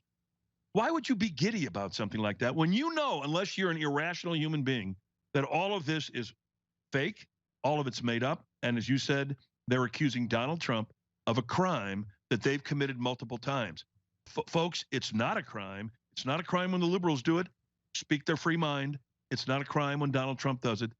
They want to criminalize it for Republicans, and the Republic is at stake here. It must end now. By the way, I'm not even sure if you're aware, and it's talking about Van Jones. Van Jones was actually recorded on Project Veritas hidden camera admitting to the Project Veritas journalists that they all knew Russian collusion was fake. So he knows the whole thing is a lie, and it just shows you the type of people they are. But I'm sure, Kevin, I'm sure that the Obama-appointed judge from Jamaica, Tanya Chutkin, is going to be totally unbiased, and she's not going to look at Donald Trump as a white man, a rich white man that she's going to get revenge on for her ancestors. I'm so confident that's not going to happen. I'm so glad you're confident of it, because she will do that. She's already ruled against Trump in the case with these documents. He was trying to block some of these, and she's ruled against him already. She's the biggest danger to freedom of speech in this country. She is the most vicious judge on the January 6th political prisoners that there is. But here's what will happen. Trump's attorney is going to file a motion for dismissal and a motion for change of venue. If they lose on both of those, and they will lose in her court on both of them, they'll appeal both of those decisions. And so she's not going to have a say in this. She's done. She's finished. She is as corrupt as the day is long. And shame on Obama for ever appointing someone this corrupt. So you're going to have to go somewhere else, get it out of Washington, D.C. You might not get it out of Virginia completely, but get it down into the southern part of Virginia where you have a more fair chance. And let it go there, but make sure it's delayed until the cows come home so that you can get through this election and then get to the Supreme Court. By the way, if Kash Patel or Josh Hawley or Kevin Slayton becomes Attorney General, these federal cases that they brought, that Jack Smith, this jackass, has brought, both will be dismissed. They'll be dropped for lack of prosecution, lack of evidence, and for lies. And then turn around and prosecute Jack Smith. By the way, do you know Jack Smith's record? It seems to me that every time he brings a case, it gets overturned. This guy is a pathetic failure as a lawyer. He looked as though he were going in front of the electric chair yesterday. He was ready to sweat bullets while he knew he was lying. Can you imagine standing there accusing a former president of violations of freedom of speech in this country, knowing you're lying, knowing nobody's buying it except the retards who call themselves liberals? Nobody else believes him. Everybody knows he's lying. Well, and I see that too, and I'm thinking, wow, I mean, they really must be scraping at the bottom of the barrel to find people that'll come up and do this. And it just makes me realize this is so beyond politics. I mean, this is so beyond politics. When you're scraping up to find people like Jack Smith to go after Donald Trump for obviously First Amendment protected activity in front of the whole country, seeing how fraudulently you're operating, I mean, there's something else going on here. I mean, it's even beyond power, influence. I mean, it's blackmail, it's secret societies. I mean, this is insane. I mean, honestly, it's totally insane. You hate to make Nazi references, but I am a student of Nazi history, and it fascinates me how an entire country could have allowed that to go on back in the 30s and 40s. But if you look at what's going on here today, you have all of those roles filled. Biden is clearly attempting to be a dictator by every fiat that he can imagine. He has brought his henchmen in, his Joseph Goebbels, who's now a black lesbian, the minister of propaganda. He brings in somebody like Jackass Smith, who is Heinrich Himmler running the Gestapo, or perhaps Christopher Wray is Heinrich Himmler. Perhaps we could use Hermann Goering as Jack Smith. But they're all the same guy. If you watch them, they all believe in the same thing. They are against freedom of speech. They're against freedom of thought. They're in favor of censoring the opposition. They're in favor of muzzling the opposition. Hitler would just kill them in the street. But make no mistake about it. If Biden could do it, he would do it if he could get away with it. They have not 1 ounce of caring about other people's lives. Look what they're doing to the Trump family. These people who are perverts, Owen, they sniff around through Melania Trump's underwear drawer. What more can you say about them? You can start and stop right there. And I would argue that they're already killing people in the streets with no remorse. Just look at the Ashley Babbitt situation, if you want one example. Kevin, we've got a short 5-minute segment. We got a short break here and then a short 5-minute segment. Stick around with me if you can. And then, ladies and gentlemen, we're going to be joined by Alex Jones in studio. It's been a loaded broadcast day. Kevin Slayton, my guest right now. We'll be right back after this short break. By the way, another friend and associate of Donald Trump was subpoenaed and raided by the feds today. Vince McMahon, who President Trump was speaking positively of just a few weeks ago on a podcast. Now he's been raided by the feds, but I'm sure that's all above board. I mean, the federal government is not corrupt at all. Of course, I'm being sarcastic. Now, Kevin, we were talking earlier about the Hunter Biden situation with all of the evidence, and it's pretty obvious where this is going to go. I'd probably be willing to bet a pretty heavily amount, maybe like an inch from my life, that if you go look at all of Hunter Biden's bank records and transactions, you're going to find money going to the big guy, Joe. You're going to find that. And so now all of a sudden you have to get Joe involved in the questioning and the investigation, which I think is ultimately inevitable. But, you know, there's another riff here. And I think the reason why the Democrats have an investment to protect Joe, they'd love to get rid of Joe, I believe.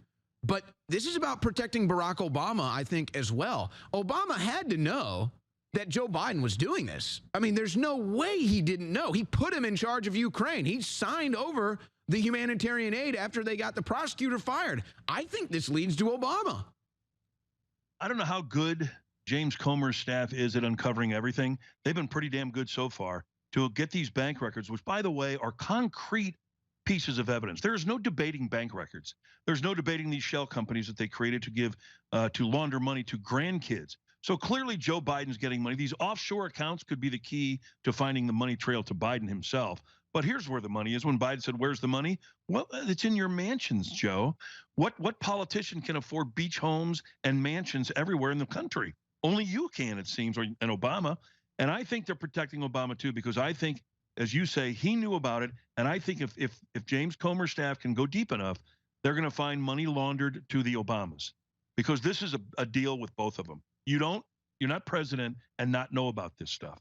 The phone calls, of course, by Biden to the business associates, as you now know, were just weather related. So do you usually call? Well, you don't have a son, but I do. When I call my son, if he's meeting with his business associates, and by the way, I never do, but if he were and I called him, I wouldn't say, "Hey, fellas, how's the weather going? How you guys doing?" I have busier things. And my life is busier than that. Joe Biden, as vice president, had nothing better to do than to pick the phone up. And by the way, that doesn't happen. There's always somebody who transcribes every phone call a vice president. Unless it's on a burner phone in secret, which is a whole nother rip here. That's right. That's right. And you will find that if they can dig deep enough. But here's the bottom line, Owen. If they find nothing else, they have enough to throw Biden and his criminal family, like his wife, that wench, in jail for life. They have enough. Now, will the Republicans pursue it when they gain power in the White House? That's the only question left to be answered. And that's really the ultimate question. And this isn't, see, here's the problem too, is the Republicans, and they have to drop all these fears, but it's, oh, we don't want to seem political. We don't want to do this to the nation. It's already been done. You're not the ones doing it. You're responding in proper manner. And by the way, you're going after the real criminals. Right, right. This little tit for tat thing that the Republicans are afraid of, this isn't tit for tat. They started this against an innocent man. They've destroyed his life or tried to destroy his life. You're going after the real criminals. I'm not in favor of impeaching Biden because impeaching him has no teeth. It's meaningless. You won't get a conviction in the Senate. Don't be like them.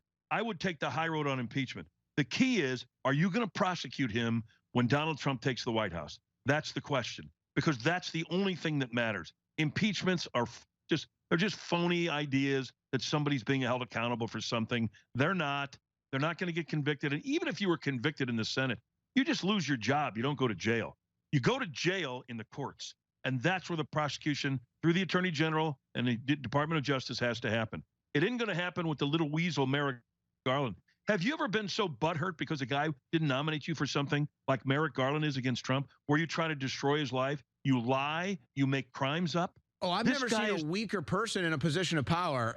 But Kevin, you know, they say Joe was calling Hunter to talk about the weather. It actually, he was. He said he was calling Hunter to find out whether or not he had his money. Well, he's trying to find out whether or not they shook down enough countries and we have that newest beach house that we want. That's it. And Yeah, perhaps let's hide that. Maybe a new Corvette. They can stuff some classified boxes into the back of it, too. Kevin Slayton, KevinSlaytonShow.com. Good to hear from you, Kevin. Alex Jones joins us next, folks. Don't go anywhere. If I was the deep state and I wanted to destroy America, I would rig the election with a puppet candidate. One that was so compromised that they would never say a word about it. I would create a false flag that allows for mail-in ballots. I would be in charge of the ballot counting machines. I would create a false flag to blame all who question the results of the election. If I was the deep state, I would prosecute anyone that went against me. I would sue and prosecute anyone that spoke up about the fraudulent election. I would use my powers to shut down all your internet businesses and bankrupt you. If I was the deep state, I would make everyone an example why you should never question a Democrat ever winning an election. I would imprison my foes. I would use my corrupt DAs and blackmailed judges to destroy you. I would make sure all crimes I ever committed never happened. I would prosecute my biggest competition. I would make sure they could never run for office ever again. If I was the deep state, I would convince everyone that Ukraine Nazis were good and women are men. If I was the deep state, I would own every politician that mattered. If I was the deep state, I would push my pedophilia ambitions on you. If I was the deep state, you'd question your sexual identity but not the medical establishment. If I was the deep state, you would fear to ever resist me. If I was the deep state, you would wish I was really the devil. If I was the deep state, I would say mission accomplished.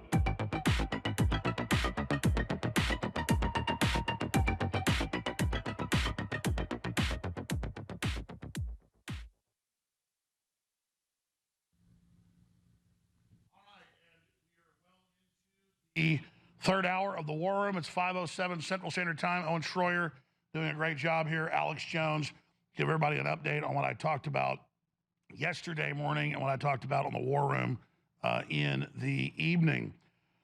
A lot of folks have reached out. A lot of people have wanted more details of what I was specifically talking about. But here is the bottom line. You've seen what I told you about years ago. What we were the first to report on, the first. Intelligence agencies have been turned internally against the American people. And they are literally engaged in a coup against our democratic republic's processes. And so there's incredible levels of disinformation. And they've used lawfare to try to not just destroy President Trump, but InfoWars, Tucker Carlson, the list goes on and on. They're trying to put other people in prison. Andrew Tate, you've seen everything. But everybody from Russell Brand to Elon Musk is now against the New World Order because people see where the world is now and they see that we were right about the tyranny. So yesterday, I was visiting with some family that's been ill. I was still going to do the show from the beach where they were convalescing. And then I learned pieces of information that were going on. And then I learned more after that. And I came on air and I said something that was overall accurate. You know, I said there are plans to shut down InfoWars. And you've seen the plaintiffs' lawyers from the deep state in Connecticut and Texas say, we don't want money, we want to shut down InfoWars. And I'm not at liberty because a lot of this stuff is in confidential meetings and things like that to get into all the details of it. But they were basically telegraphing that they had a plan to go ahead and just shut us down outside of the law, because under Chapter 11, Subchapter 5, you're allowed to reorganize and keep a company going and stay on air and pay people what you can. And so I was simply firing the bat signal listeners and saying, listen, I mean, the Justice Department, CIA, they're all involved. They're literally trying to squeeze and really terrorize a lot of people behind the scenes that I haven't gotten to on air. And I was simply stating that, well, I hadn't stated this part yet, so here it is. They learned, because they're surveilling us, that I've got a bunch of big offers. But I'm not going to abandon InfoWars. This is a brain trust, great crew, great operation. They'd see it as a victory to do that. So just because I can go do big shows right now and just explode, I'm not doing that, because this is a brain trust. I'm loyal to this crew. I'm loyal to the listeners that have supported us. Our archive, our work, everything we do would take a year or so in the middle of this campaign to rebuild. We don't want to do that. So obviously they were surveilling us, a lot of dirty tricks behind the scenes, and they knew that I finally decided last week, and the announcement will be made next week, to go ahead and team up with one of the biggest groups out there. And when that happened, they went into high gear panicking, as if they thought I was bluffing about all this. But they've got our phones tapped. They're listening to us. We know that it's come out. They read our instant messages. You know, they give private access to all these tech companies. We're going to skip this break coming up. So there's a lot I can't tell you, a lot I can't get into, because, you know, when you're in these meetings and things are confidential, you can't talk about it. So until a later date, because that's what you agreed to. And that's the regulations, that's the law. But they're hopping mad. That's why they're going after Trump, obviously. It's why they're going after everybody else, why they fired Tucker, why they're trying to intimidate Joe Rogan, why they're trying to do all these dirty tricks behind the scenes to silence people. Massive lawfare, not just against us, but thousands of other bloggers, organizations, and groups are being harassed by the deep state that's waging war, because the deep state is losing. But talking through stuff with the people involved and knowing what the blueprint is, we're winning and we're having massive success. And barring the deep state filing criminal charges on us, which they're trying to do, and they've done with Owen, they're not going to be able to silence us. But we need your prayers. We need your support, because you want somebody to fight for you. Hey, I'm fighting for myself. We're all in this together. But you have to understand, we need your prayers. We need your support. The one thing they can use, in which they're trying to do, in a Chapter 11, Subchapter 5, is if we don't have enough money to show that we're solvent, they can shut us down. Now, we're in the black, not a lot, but some, but we need to show that we're robust under federal law, because the courts, they don't fully control yet. They don't control all the federal judges. And so far, I think we've got a good judge. And so without getting into all the inside baseball, a lot of stuff went crazy last week when they've got the phones tapped, they've got everything going on, and they know what's happening. But if you think Elon Musk is the only one out there realizing free speech is the way to go, it's a seismic shift by all the major groups other than the Daily Wire. And I'm not trying to put the Daily Wire down. It's just that they're kind of playing inside baseball themselves with the system, and they're basically communicating with the system. I think the system will get them later. I'm not saying they work for the system, but they're basically still agreeing to be patriot, constitutionalist light. But the other groups, and I mean all of them, Rumble, Steven Crowder, even the Blaze, and all these other groups, highest levels, can sense the renaissance, sense the victory, and really don't care and want the fight now, and aren't going to shut up, because their listeners aren't buying anything now and demand they go all the way. And I'm not saying that with Crowder. He was already awake and already strong and didn't need to see the crowd go his way. So we'll make major announcement. I'll leave it at that. Major announcements Monday and Tuesday of next week. But all hell broke loose. Literal all hell broke loose last week when they learned of this. When I leave here, they will have black SUVs follow me home. They've had helicopters over my house. They are literally trying to mess with me to let me know they're tyrants and let me know they're criminals and let me know that they have power. What, you didn't think I didn't know this? I knew this when I was a little kid. Okay, so it's a big deal. But all I can tell listeners is this: we need everybody to go to InfoWarsStore.com. Vitamin Mineral Fusions back in stock. Great Colloidal Silver, Silver Bullets back in stock. The highest quality you're going to find. Nitric Boost, Super Fuel Vitality. We need to not just have enough money to operate. We need to be able to show the federal court a war chest in the next month because a lot of big movements are happening in the court case. I can tell you they're going to decide whether these ridiculous kangaroo court debts of $1.5 billion that we could obviously never pay are dischargeable or not. The truth, the law is all going in our direction. Plus, even if that doesn't happen, we got a bunch of moves with appeal for years to stay on air. And by then, this battle will be decided. And so all I can say is we're in the heart of the battle right now, ladies and gentlemen. And so yesterday I had a lot of info, a lot of good info about internal attacks, but that was actually disinfo being planted and pushed with actually, as I've now read all the information, seen all the information, with people being smart-ass back, basically. And again, the courts are there if people have a debt you're supposed to pay, even though we're still on appeal, or you're supposed to then try to pay that. They've said publicly, and I'll leave it at that in other ways, they're dumb enough to do this, we don't want money, we want to silence him.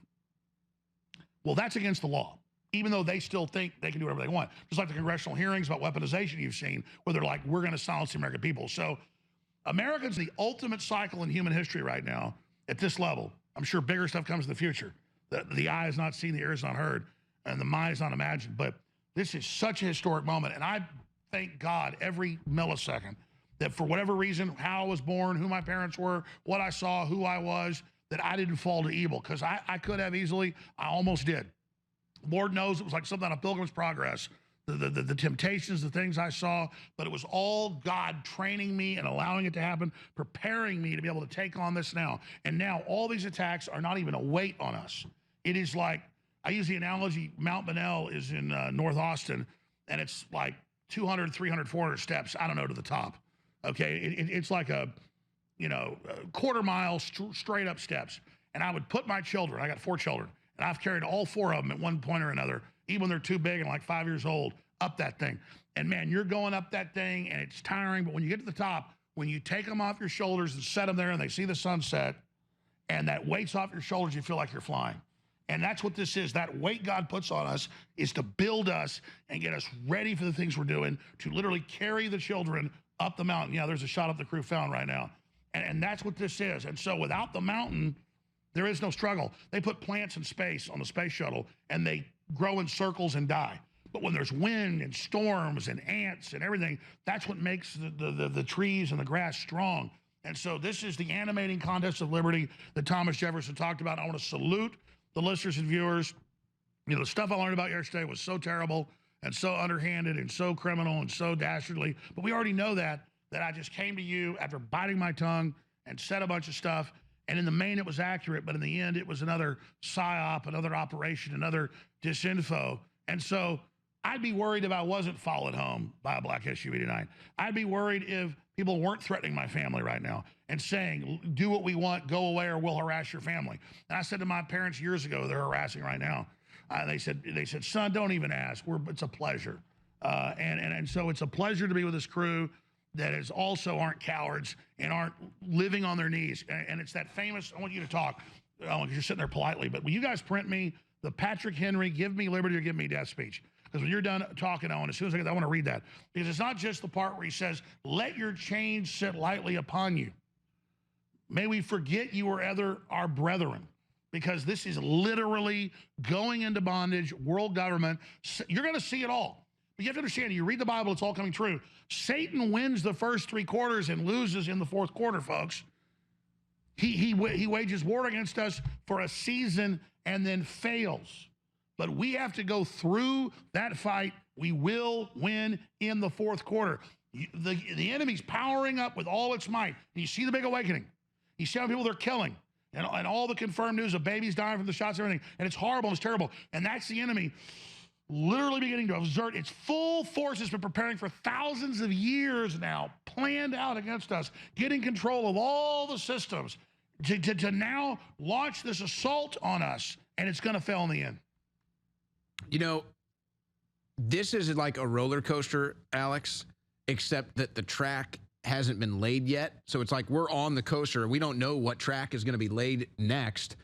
And the reason I say that is because we've gone back and forth. I've had moments where I've been upset with Trump. I've bashed Trump. Right now, I don't know if I've ever been more supportive of Trump because of what he's going through and because of the speech that he gave last night, the message he gave to the American people. We should play that positivity. Again. We should play that again. Like it was so, because here's what it is, Alex. We're on the front lines. And this is the analogy. It's like, imagine we're walking through the whole army of American patriots and everybody that's here with us, but we walk past everybody to the front. And we know we're going to go into that bloodbath first, and we're going to take stabs and arrows and knives and everything. And everybody's just kind of watching us walk to the front like, there they are. There's the front lines infantry. There's the badasses. Like, yeah, you guys are about to watch us get slaughtered. It's pretty crazy, isn't it? And then there goes Trump, and he walks in front of us. And it's like, I mean, how can I not support the man? He's the only guy walking in front of us on the front lines. That's a perfect analogy. And so how can I not support him? I know he's not perfect. I know he's not going to be my savior. I don't want him to be. The enemy, he's for real. We asked for somebody to stand up for us. We're getting it. So it's like when I go into the impeachment hearings, and by the way, I'm walking in there and I got people shaking my hands. I got representatives shaking my hands. Oh, Owen Schroyer, this is great. This is great. I knew nobody was going to stand up with me. I knew I'd be the only one in the arena that day, and that's fine. That's the role we take. That's walking past the entire army. And that's why army. They said they charged you, not for January 6th, but because you went to Congress before. So we're going to have you read the Patrick Henry speech. I'm looking forward to that. But that's why, to me... How long's the Trump speech, though? We just have a 60-second clip of the whole entire message. Yeah. Let's play that. If we have that, let's play that clip. We should have it, guys. Go ahead and roll it. The country is in a very dark place right now.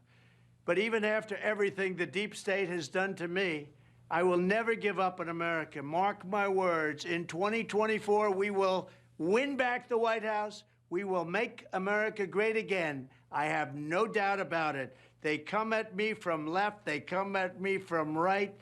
The rhinos, the communists, the Marxists, the fascists.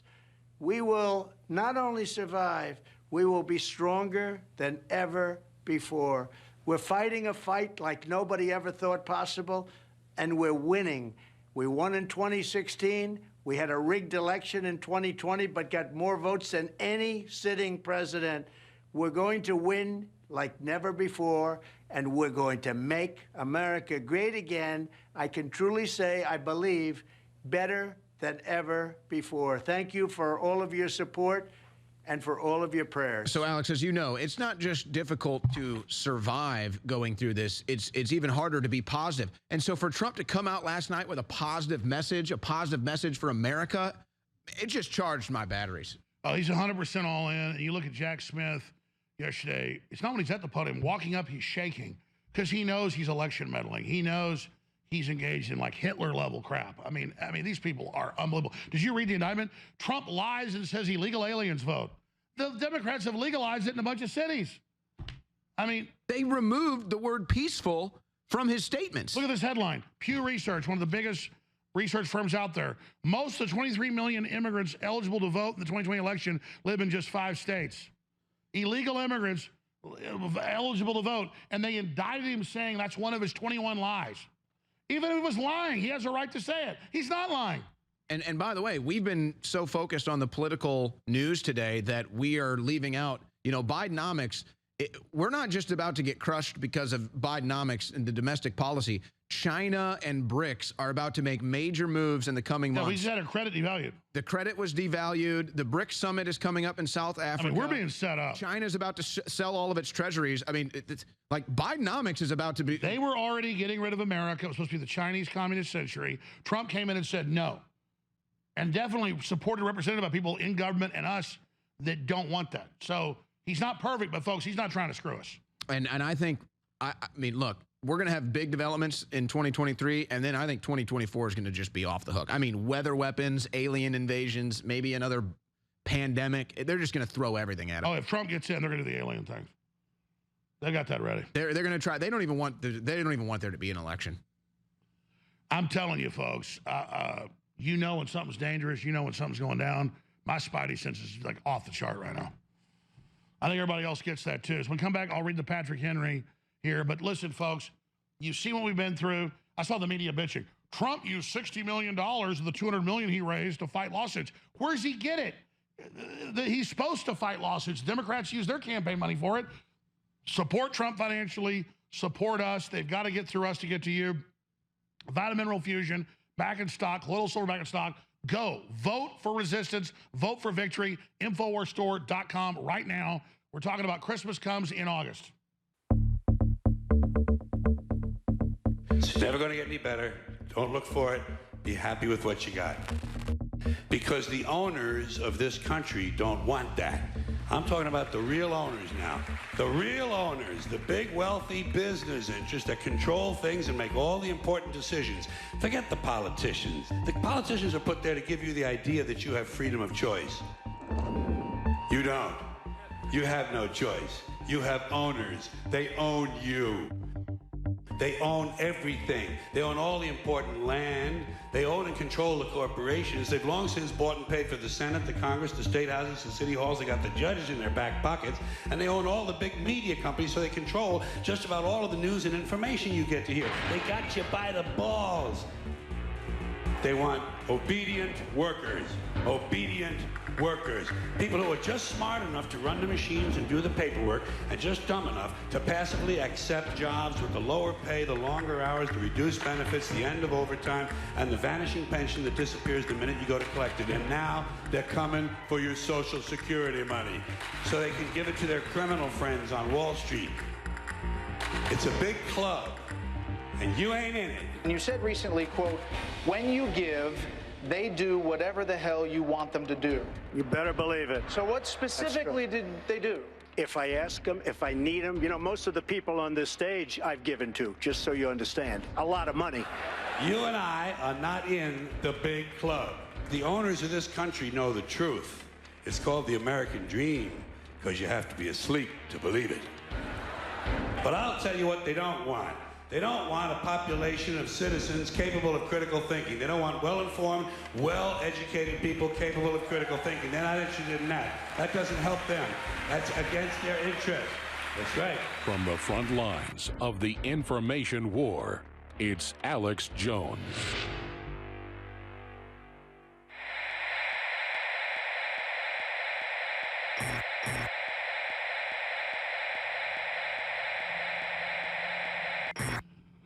All right, so people usually just quote a little bit of Patrick Henry, but I thought I would read the whole speech. It's not that long. It's like 6 pages long here of big type. So I'm going to go ahead and just read this on air. Patrick Henry's Give Me Liberty or Give Me Death speech.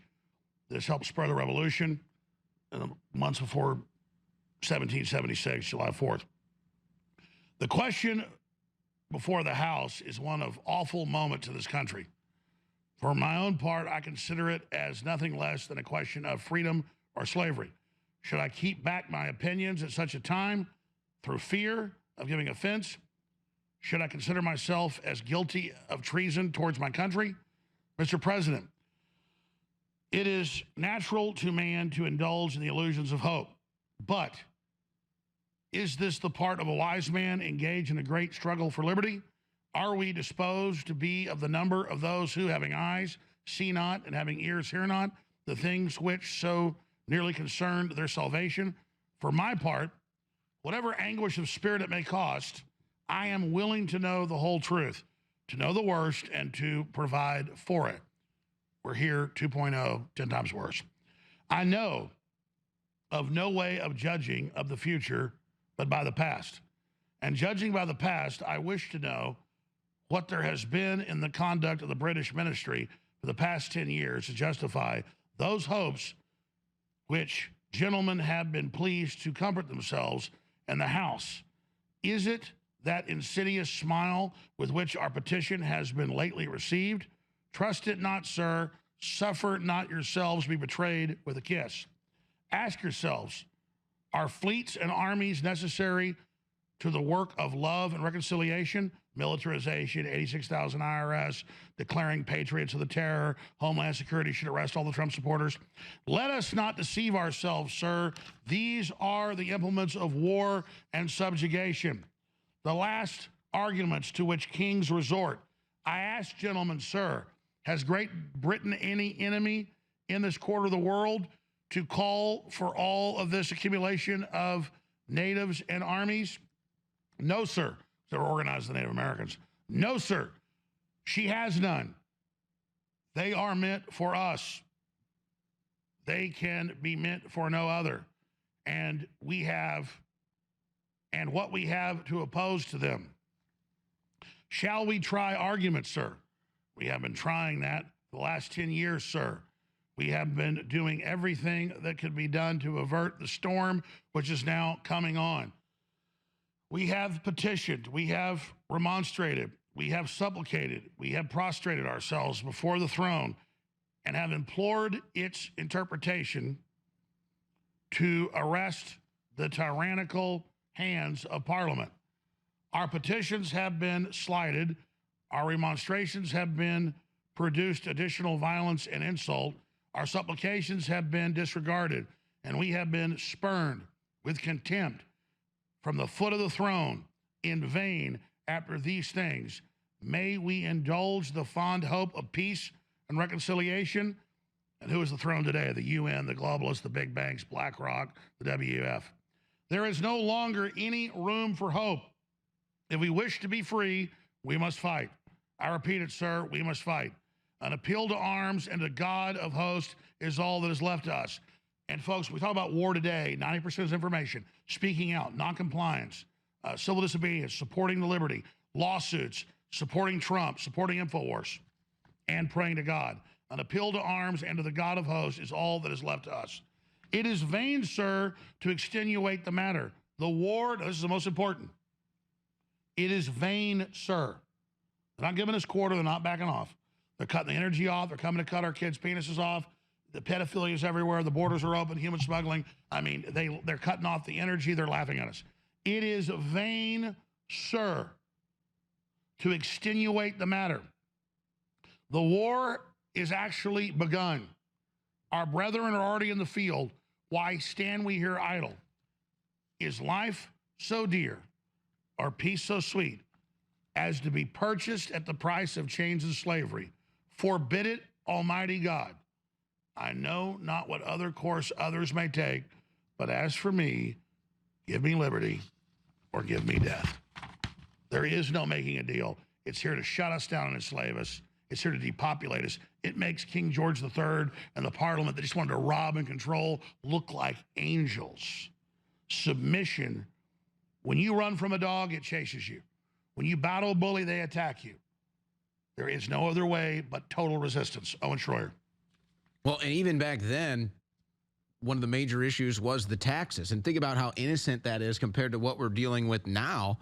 You know, men, families, they moved here because they wanted to live in a meritocracy where they could work with their own hands and not have to turn over to the government what the king claimed was his. And that created 100 times the wealth.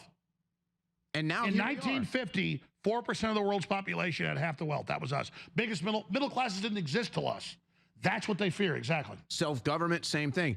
And now you're probably paying 30% of the money you earn working is going right to the government. And Owen, I agree with you that in culture and media, they make it about the T-tax, and that was what started.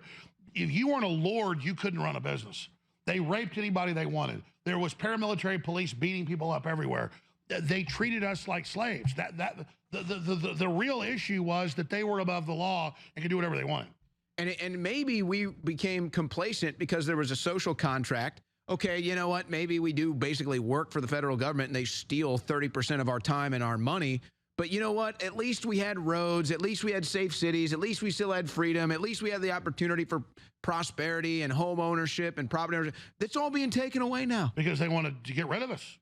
Why should they leave a bunch of free people running around that the world can aspire to? No, we're to be destroyed. Well, that's what you said yesterday, too. is they can't have a land of free people on a slave planet. It ruins the whole concept of slavery for them. If you look over across your neighbor's house and you see that they're having barbecues and got their own swimming pool and 4 kids running around happy, and you're sitting there in a shanty in shackles, you're saying, hey, why can't I have that? That's what America represented to the world. And here's the key about our atmosphere. The methane and the oxygen, the carbon dioxide is building our atmosphere, making it better. They admit that. Look at that headline. Hand me that headline right here. Do you want to skip this break, Alex? Yeah, we're going to skip it. This is all over the news because now they want to ban farms. Arctic farmers spared us from glaciers, but profoundly changed Earth's climate. Science Daily, time to ban farms. To make sure your MPs and your councillors hear from you. And let's tell those Lib Dems that think it's okay to go on an awareness course when one of your councillors says that the room should be filled with carbon monoxide because you don't agree with fellow citizens. It's unacceptable. Imagine if anyone else had said that. It's just not on, is it? Let's make sure that the people that are saying they want clean air actually behave in the right way, have open, honest discussions. Let's have our voices heard together. Let's get rid of LTNs and low emission zones and say no to net zero together. Make your voices heard. Tract and act to buy anything. I'm going to buy some strawberries and I'm offering exactly the right amount of money here on the help desk. So you people take that money, £1.90, and I will take my strawberries outside. You can't take that. You can't take that. Police is on their way. You can't take that. Police is on their way. Now, Alex, imagine, because they're saying, oh, you can't take that, you can't take that. Well, why did he even pay? Why did he just steal? Meanwhile, looters are just attacking and stealing everywhere. It's everywhere. It's everywhere. So there's new footage on InfoWars of the guy robbing the Sikhs, and the internet's so they go, look at the Muslims beating them up. No, it's Sikhs from India beating the guy that's stealing like hundreds of packs of cigarettes. Yeah, there it is right there. He's pouring them into the trash bin, and then he beats him with like a... And they're trying to call it racist. No, it's like, I don't care if the guy's black or white. The police won't come. They'll go bankrupt. They go, dude, we don't have insurance. Please don't take our money. We're going to go bankrupt. Those stores live on 5% money. They can't let this go on. And by the way, and it's the Biden economy, so you're getting crushed. But by the way, this is what led to the safest country with the most freedom. It's when criminals try to do bad things, the people beat their ass. And what do you want to bet that that city has got a George Soros DA? They almost all do. They're going to charge those Sikhs. Oh, they'll probably go to jail. And they'll give the man who tried to rob the store a government payout, too. And I just love how the anti-Muslim people, and I get being anti-corrupt Islam and I'm against it, but like they're constantly shooting Sikhs. The Sikhs were set up to fight Muslims taking over India. They're like completely anti-radical Islam. They just took back Kashmir, and all the time some dumbass, because the real hate crime is, you know, rednecks. I'm a redneck kind of too, but walk in and think a Sikh is a Muslim and shoot them. They're like set up to fight Muslims. But the whole point is, go ahead and roll the tape. Roll it with audio. And there's another guy going, don't hit him, don't hit him. They got away for the cops. That's the liberal mindset. No, he's robbing hundreds of packs of cigarettes. They don't have insurance. Each pack's like $10. They're going to go bankrupt. They're supposed to just go bankrupt, live on the street. No, turn the audio on. Here it is. Ain't nothing you can do, though. There's nothing you can do, man, until you call police. Ain't nothing you can do, man, until police come in. Hey, don't. Hey, ain't nothing you can do, man. Don't do that. Don't do that, man. Don't do that.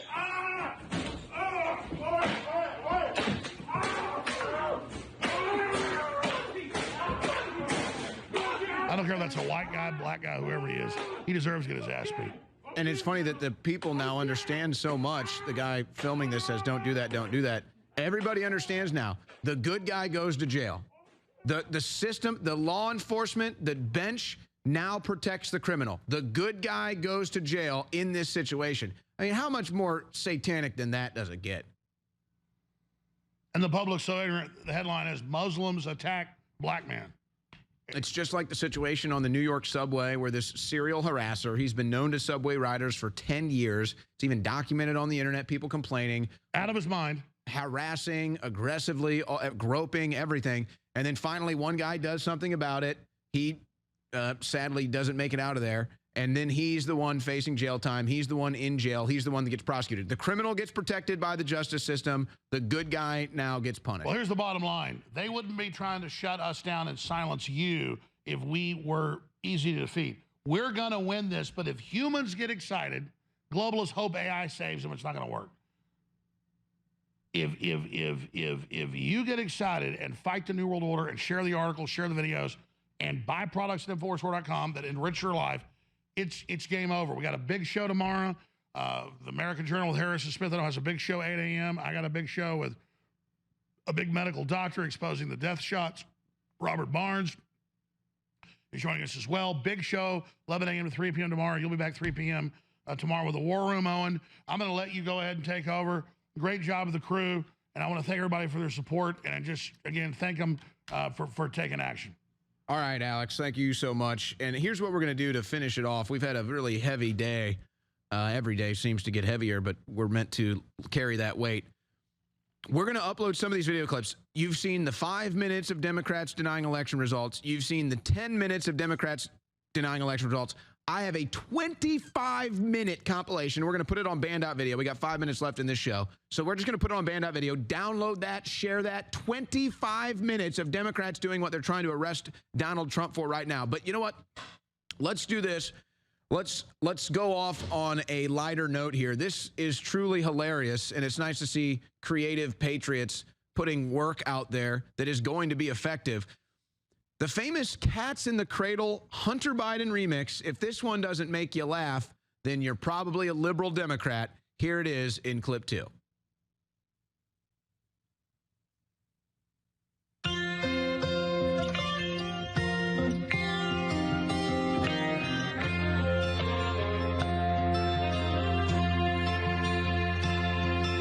My child called me up just the other day. He said, Dad, I need some crack. Can you help me today? And I had lots of cash, but bills to pay. He said, don't worry, Dad, I'll find another way. He was smoking for I knew it, and away he flew, saying, I'm gonna be like you, Dad. You know I'm gonna be like you. And Hunter's in the basement with a silver spoon. The hookers and drugs were gonna be there soon. When you're coming home, Dad, I don't know when.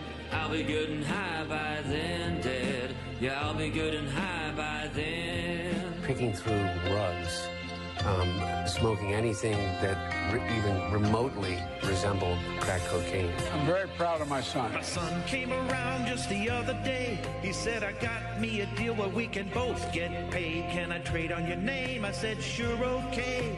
Will anyone know? He said, no, no way. And as he walked away, he looked kind of dim and said, I'm gonna be like him, yeah.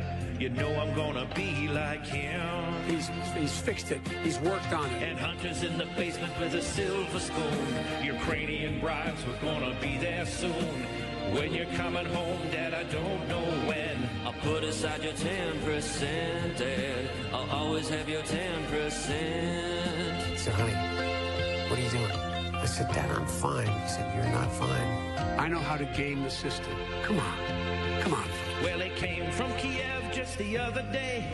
Had a smile so big I just had to say, son, I'm proud of you. How's our cash supply? He nodded his head and said, great big guy, but what I really need, Dad, is to borrow the car keys. You can take the vet, but watch the boxes, please. And Hunter's in the basement with a silver spoon. Classified papers all over the room. When you're coming home, Dad, I don't know when. I'm getting good and high again, Dad. I'm getting good and high again. He pointed out the reason why he regrets it is he didn't anticipate that thugs like Giuliani would use it to, in fact, try to embarrass his father. Yes, they are. They're flat thugs. Come on. This guy is a dog whistle about as big as a foghorn. I stole an election and my son moved away. I called him up just the other day. I said, you owe some cash, I want my cut today. He said, calm down, Dad, you know it's on the way. But my laptop is gone and now it's on you. And now we're both really screwed, Dad. And now we're both gonna be screwed.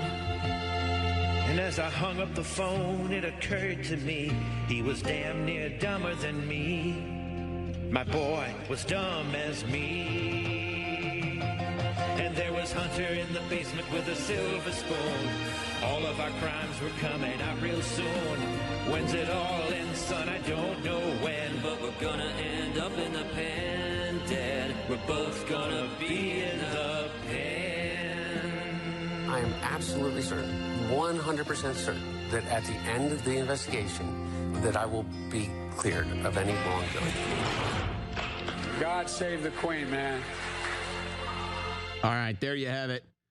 The Cats in the Cradle Hunter Biden remix. Got a kick out of that one. Wanted to share it with you. So that's going to do it for today's InfoWars live transmissions, brought to you by InfoWarsStore.com. Another epic day in the InfoWar will commence tomorrow in the morning. Harrison Smith with the American Journal, the Alex Jones Show, and yours truly, 3 to 6 p.m. here on the War Room. I'm also going to be doing a couple other interviews tomorrow. I got one on the Stu Peters Show. I got one on OANN. So the work here never stops, but it's a great fight to be in. Let me tell you, I believe in America. I believe in the American people. We're going to rise out of this. It's going to be ugly. The worst is yet to come. But no, America is going to survive another 200 plus years. It's going to be the bastion of freedom and prosperity and self-government for the entire world. We're going to make it through this.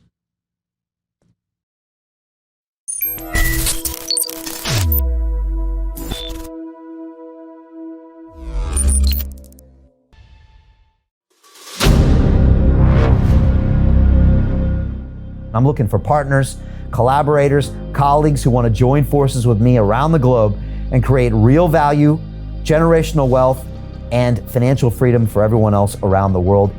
Get involved in the cryptocurrency markets. Get involved in the NFT markets. This is your moment. Life all comes down to a few moments. Don't let this pass. Now it's not too late. Next year is going to be too late. Ultimately, this is about freedom. That's the way I see it.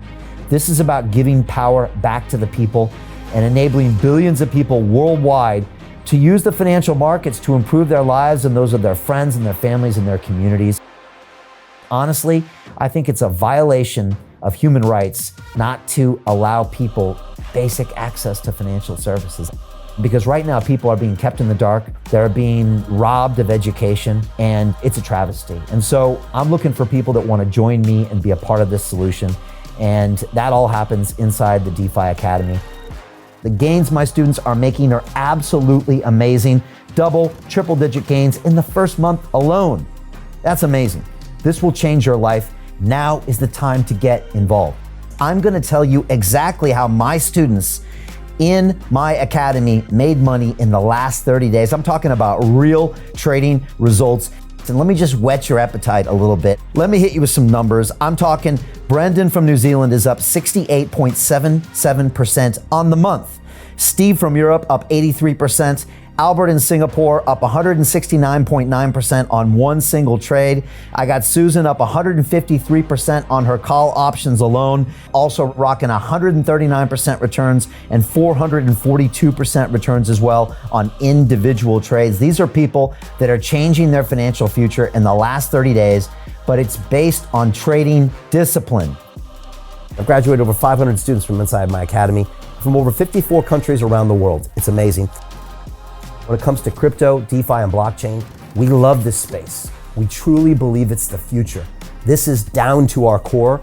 It's authentic to what we're doing, and everybody can tell through the camera because you can't make this stuff up. If you're watching me now, wherever you are, I implore you, take 60 seconds right now and join my academy. Apply today. Now you've got a chance. Life all comes down to a few moments. What are you going to do? What's the choice that you're going to make?